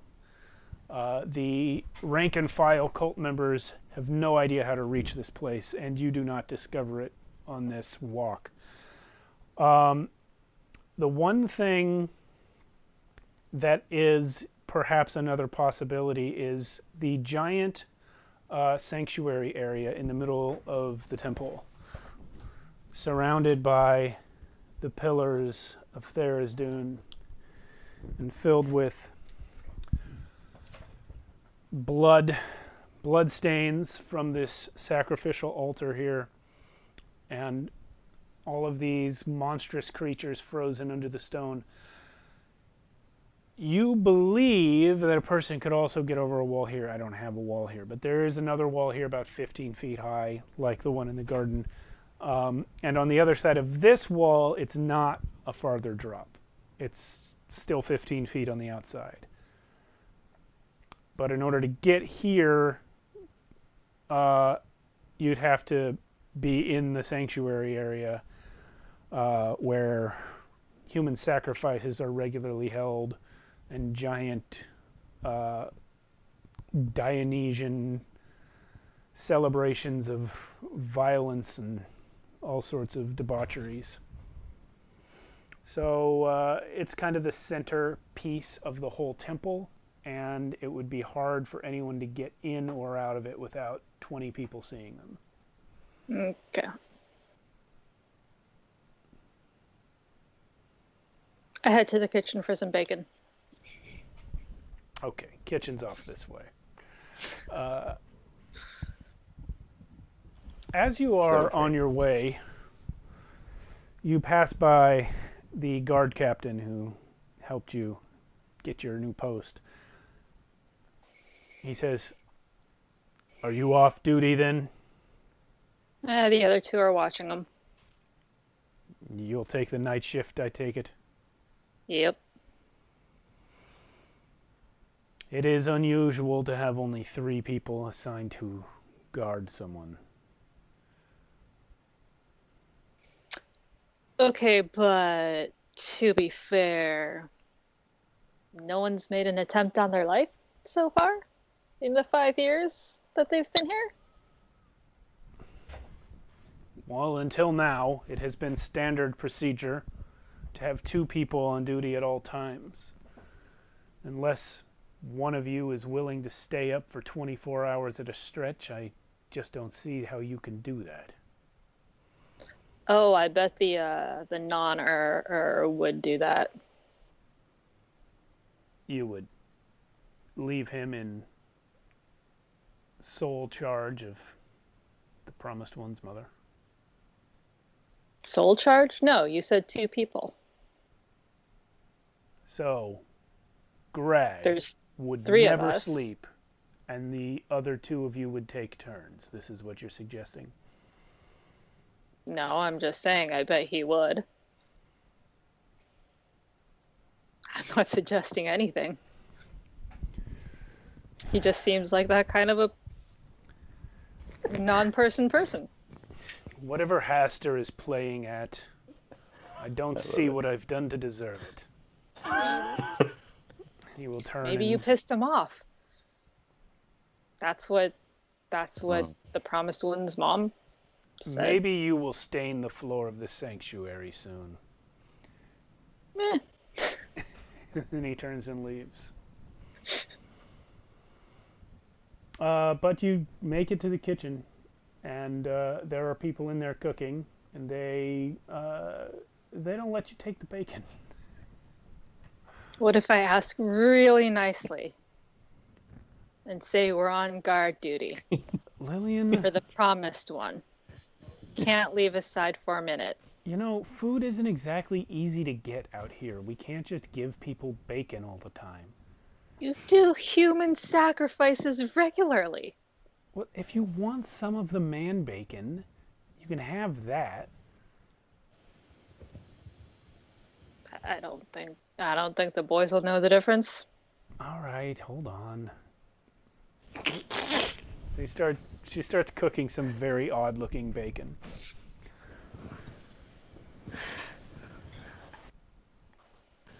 Oh, wow.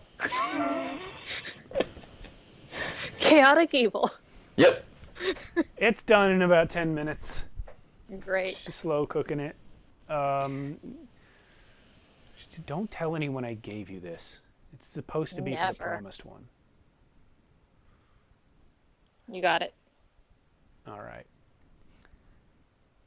Yeah, I wouldn't give it to you, but it was gonna go bad anyway. I mean, he never eats it. Well, I mean, he does, but not as much as we end up with. That is more information about him than I ever wanted to know. Yeah. Yeah, we get that a lot. All right, Right, so so- you head back with the bacon. Yep. And because my arms are full, I'm just gonna kind of like kick open the door. Okay. So, what? When you kick open the door, Irani and Raylan shoot straight up in bed. Wait. While she's out, Yeah. before that happens, What? I'd actually like to snoop a little bit Before I wake them up, sorry. before you wake them up. Roll perception. Sure. Gee, that's terrible. 10. Does this dice have good numbers in it? I don't think so. Well, you find nothing that that Lillian hasn't already found. Okay. Is that your name? Yes, Screwing I up think. names. Yes. Lillian. I'm assuming that's how it's pronounced. Lillian Emberfall. All right. Yeah, that wasn't canon until I just said it. Yeah. So, no, you don't find anything beyond what was in the room before, except that now there's two sleeping people. Yeah. Okay. I mean, that's really mostly all that I wanted to do anyway. So, yeah, kick that door. All right, you kick the door. It busts open. Braylon and Nirani sit up. I whisper very loudly, I'm so sorry. While you are saying that, the betrothed, Freya, the little girl, shoves past your legs and into the room. She says, Raylan, you'll never guess what I found out in the garden. You have to come. Raylan says, all right. And he gets up and starts staggering towards the door. Arani says, what is with you people? Clear the garden. I guess we're going outside now. That was to you. She's telling you guys to clear the garden.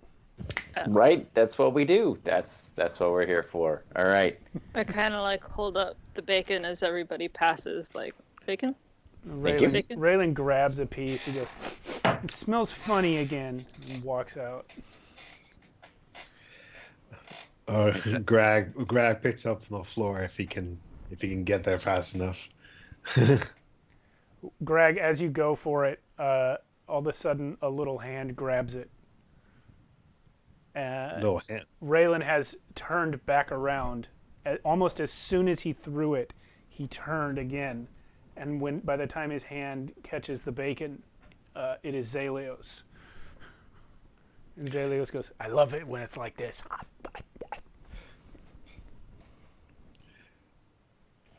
Wow. Yeah.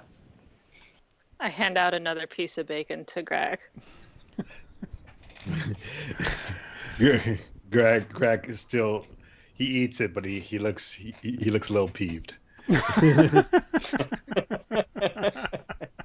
You don't steal bacon from a child. He's just eating it, and he just says, "Protect the boy." Yep. Arani is trying to herd the kids back in the room. She's like, "Zalios, Freya, wait for the guards to clear the garden. You know we're not allowed out there unless it's empty."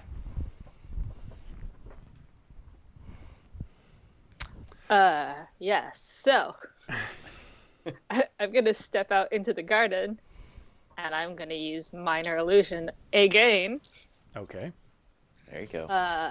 And I am going to do it to make my voice excessively loud. Okay. Or a voice like mine excessively loud. And I'm just going to yell, "Get out!" So all of the cultists look over at wherever it is that your voice came from. Who says? The promised one. So they all go, "Oh, all right." And they start to leave. It only takes a couple, well, not even that long. It only takes a minute before they've all gone back to whatever it is cult members do here when they're not making live sacrifices and beating each other senseless for fun. I do that to the three. Yeah, that's some that is some impressive stuff. Yeah. I know. Huh. So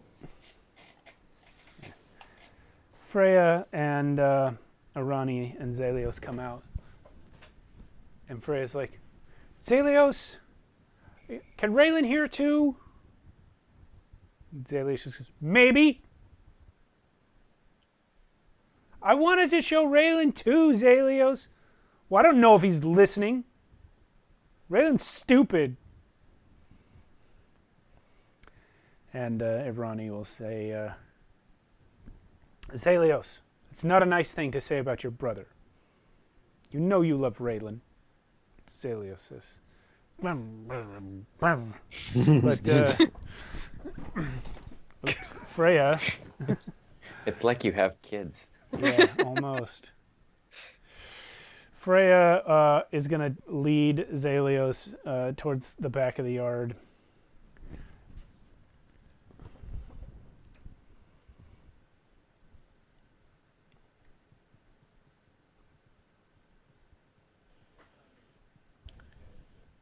There you go.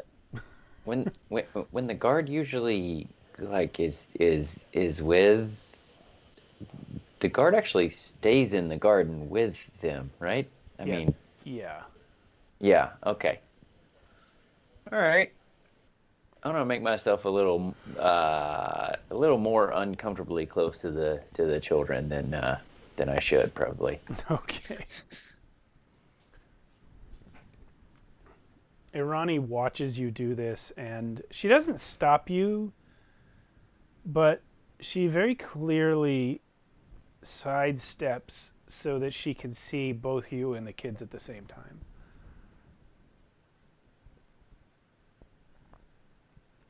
what you see is a dead bird on the ground. And Freya has got a little stick, and she's poking it. She says, "Look, it goes in a little." Zelios is just looking for his own stick, and then he starts poking it, and they're just poking a dead bird together.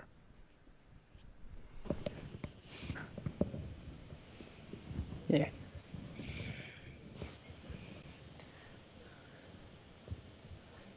I used to be a kid once. Yeah, Vinny Zelios doesn't said- like this. Zelios says, "I'll bet you sucked at it." I take out my rapier and stab it. You pull out your sword. Oh yeah. As soon as you pull out your sword, the kids lean back, and Arani leans forward, and then you stab the dead bird, and everyone just looks at each other like, "What?"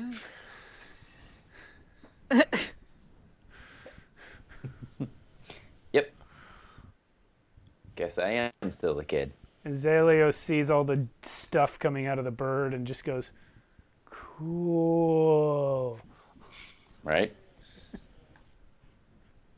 Maybe one day you can have something sharp like this and use it. Or maybe not. You may not be able to do anything like that. Zelios raises his hands at the bird and goes, Nothing happens. Sometimes I can do it. You want to see something else cool? I am And- something else cool. Well, yeah. See, now the challenge of my coolness as a kid is coming out. And instead of taking the bird off, I lift it up slightly, and I use my bonus action to flick it off With what? with a telekinetic, a little.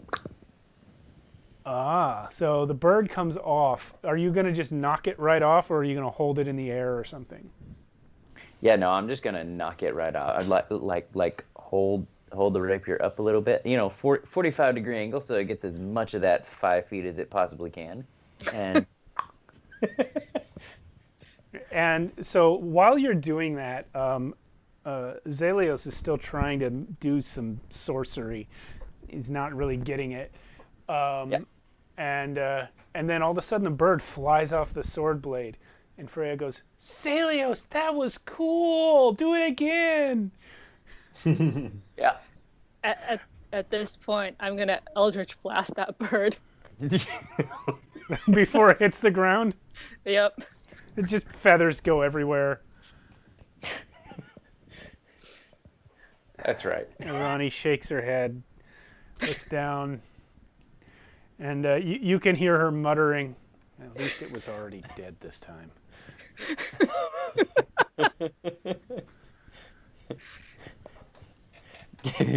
Guaranteed best card you've ever had. Music from somewhere swells in the background. Yeah.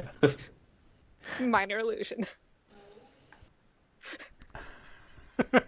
Look around. At this point, the door to the garden over here opens, and Haster is there with 2 guards by him. I was gonna Eldritch Blast the door as soon as it opened. He says, "Lady Irani, you are required in the classroom. The boy's mother wishes to speak with you." And she says, "Oh, yes, of course, I will go." But before she gets out, she says, "But wait, what about Zelios and Freya? I would like if they could stay in the garden." Haster just waves and says, Guard Captain Clay, assign someone to watch the children. And the rest of you can come with us. Oh, Guard captain. Fancy. yeah, right. Yeah, the actual guard captain who's next to him just looks at him like,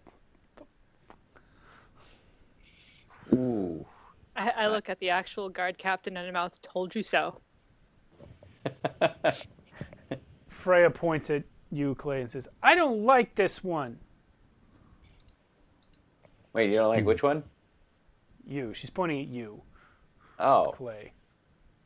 that's all right. He stabbed our bird. Yeah, but you thought it was cool, though, didn't you? Zalios All right, anyway. looks over at Lillian and says, that one did something cool. Hey, he likes you. You wanna hang with him? Sure. All right, Greg. Yeah. Let's go. Okay. All right, so Greg and Clay, you guys are going in with Irani? Yeah. Okay. So yeah, Irani goes into the classroom. Gino's there. This other kid's mother is there, and she's like, she clearly wants to like say something, but she's afraid to speak to the mother of the promised one. And so it's this weird conversation where Irani's like, I'm so sorry that happened. I'm doing my best. Sometimes he just loses his temper. I hope your little boy's okay, and all this stuff. Meanwhile, outside, Lillian, you are in the garden with Zalios and Freya, who are running around playing tag. Only it's some gross version of tag where if you get tagged, you have to die. I like it. Yeah. You said that there was a side door to the garden? There's no side door. There's only the one door in and out, but there you could get over the wall in a couple different places. So if anyone was going to escape the temple, that would be one way to do it. Or indeed break in. I'm going to climb up to the top of the wall and kind of like look over around the area. Okay. Unencumbered as you are, you can easily get to the top of the wall, and yeah, you see the untamed steps. There's a lot of grass. Every now and then there's a tree, sometimes a boulder. All right. Just keeping an eye out. All right. I'm going to occasionally like Eldritch blast some of the rocks. The more Eldritch blasting you do, the more the kids are enthralled with you. And before long, Freya and Zalios are right underneath you going, I want to come up. Can I come up? I want to see. I want to see. Yeah. But they can't get up on their own. Well, but I do have a quarterstaff, so I'm going to like reach it down. All right. Zalios Kinda like- will grab your quarterstaff. Haul them up. All right. So you and Zalios are on top of the wall. Are you going to put it back down for Freya? Yeah. All right. So you all three are sitting on top of the wall. Just kind of like pointing and Eldritch blasting things. See a little rabbit like far in the distance. Zalios keeps trying to Eldritch blast things, but cannot do it. Freya gets one off. But it's not really an Eldritch Blast. It's some other kind of weird spell. That's not normal. Yeah, at one point the rock just melts. Ugh. Yeah. So you're going to be up there. Well, you'll be in the garden. You'll be left alone with them for about 10 minutes. Okay. All right. Clay and Greg. After about 10 minutes, Gino leads the other woman out of the room, and you and Irani are alone in there. She is not inclined to speak with you. She's just sitting there looking kind of frustrated and sad.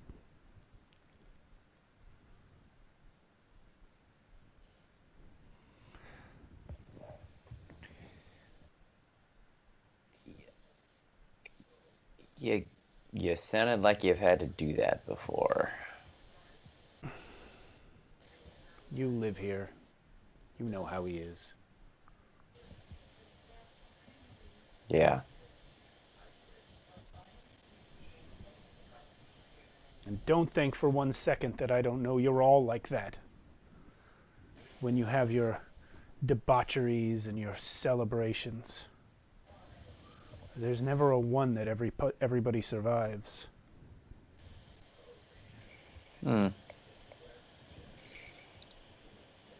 Yeah. I mean, if you get just one step closer to the chained god being unchained, takes a little mess sometimes. She looks like she's about to say something, and then she shakes her head and just sits quietly again.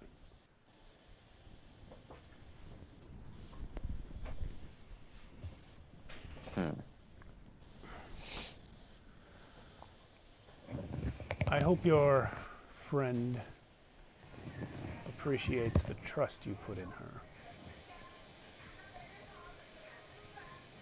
Oh, yeah. I can count on one hand the number of times a single guard has been left alone with my son.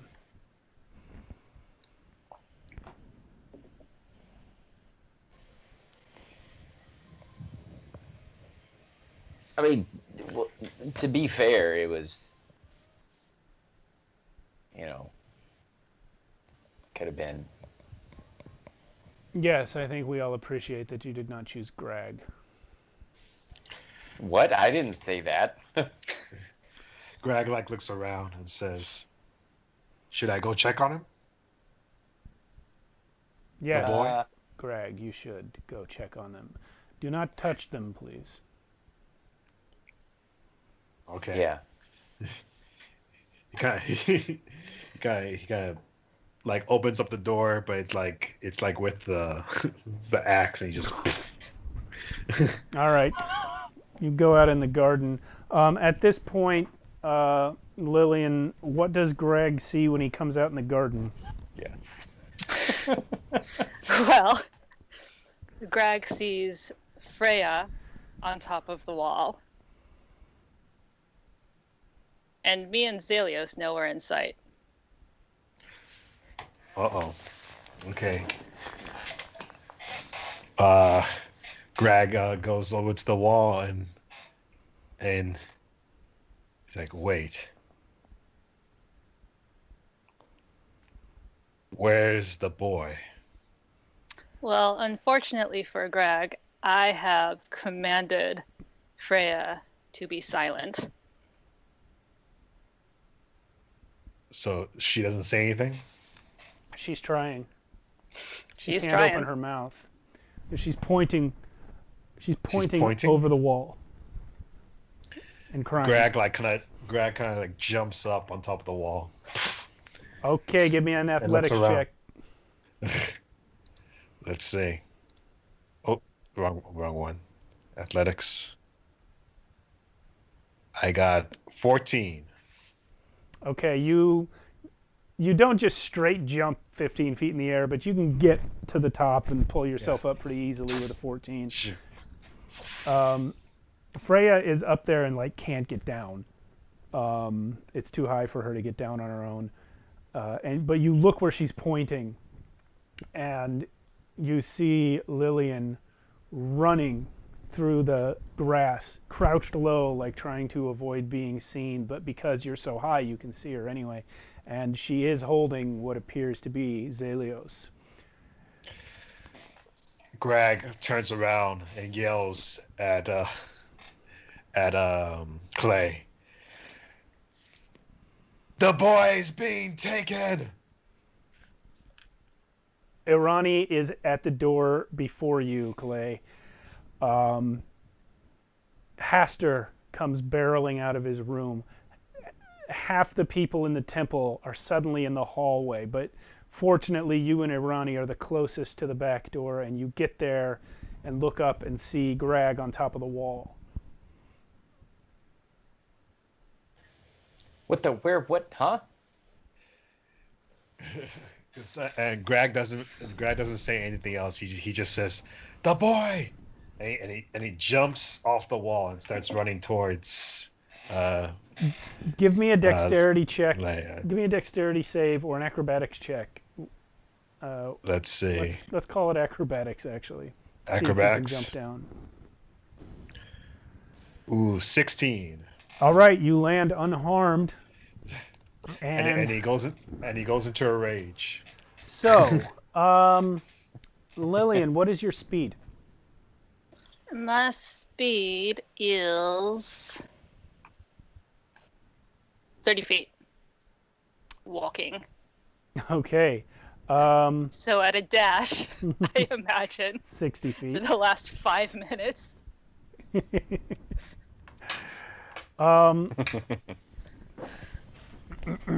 Greg, what is your speed?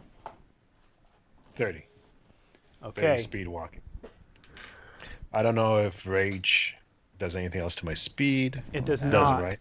Okay. However, I am going to have Lillian's speed lowered to 25 because she is carrying a kicking and screaming child. Mm-hmm. Well, not screaming, because she's probably got her hand over his mouth or something, but yeah. Because of this, Clay, what are you doing? When we last spoke to you, you were still on the ground inside the garden.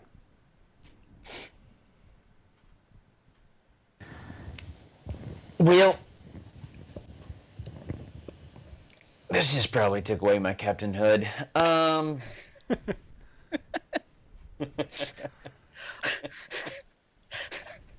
Maybe you can redeem yourself. Yeah, maybe. Let's see.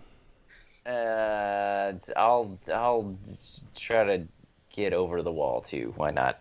All right. Yeah. That's probably the fastest way. It'd be faster than going out and around. Yeah. As a matter of fact, because Lillian already found the fast way up, you're already pretty near it, so you can kind of hop off the closest tree and up to the wall pretty easily. Yeah. Greg, of course, did not notice this. Yeah. But you will have to give me the acrobatics check to jump down the other side. Sure. That's something huge. Okay. The one thing I can't Higher do. than 16? Oh, yeah. Then you're down. Yeah, acrobatics. 19, so, okay. All right. So, because of the burden, Lillian, you will not be able to outrun them forever. Okay. Within a couple of minutes, they will overtake you. Or I could just drop the kid and keep going. That is also an option. Is that what you will do? That is what I'm doing. Okay. Lillian manages to escape with detailed knowledge of the inner workings of the Temple of the Chained God, including the origins and abilities of the Promised One. And to whom will you take this information, Lillian? I am taking it immediately to Khafra. To Khafra, one of the fingers of the Order of Asmodeus. Mm-hmm. You have managed to avoid combat. However, You two, yeah, hey, pretty boy. Sup, Cody? By the way, you're the big bad in this one. Yeah.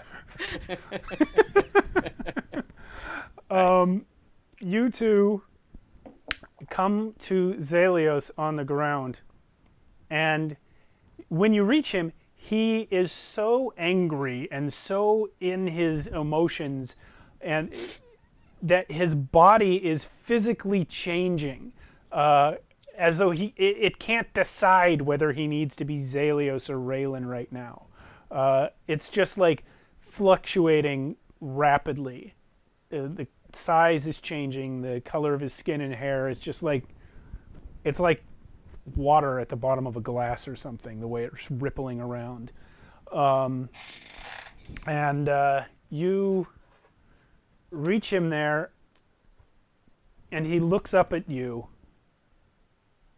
Clay, and he says, "You were supposed to protect us!" Okay. Technically, my orders were to take care of your mom. Where is she? And instantly he is fully Zelios. These huge wings sprout from his back, and he lunges at you, and burst of flame comes out of his hands and hits you right in the face. Yeah, I'm telling you. Never works out for my characters. 18 fire damage. How much? 18. 18, great. I mean, I'm not dead, but I'm totally unconscious. Okay. Okay. Roll initiative. Do what? Roll initiative. You're dead, or you're unconscious. Greg, if you are going to try and fight Zelios, then you'll need to roll initiative. Or capture him, or whatever. Well, I rolled 19. Okay. Yeah. 4-year-old Zelios rolled a 7. Okay. So you go first. He has just torched Clay. Clay got a 9. See what he did to Clay, and he's like, I have to bring, like, Greg is like, I have to bring him back. So he's going to try to punch Zelios in the back of the head. Okay, roll the attack. Unarmed strike. Okay. Unarmed strike. Oh, God. I got 15. What's the damage? 4? It's just 4 damage? Yeah. You have knocked the toddler unconscious.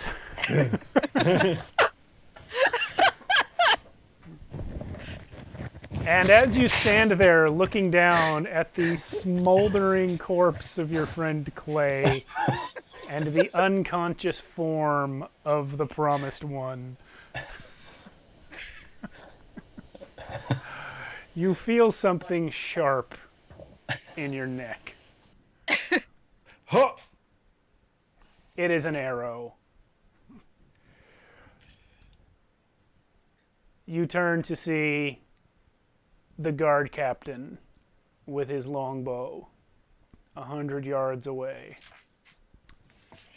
And as you fall to the ground bleeding out, he comes stalking over to collect Zelios.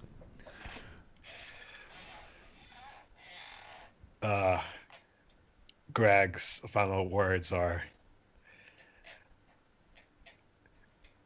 I was going to be the strongest Erman.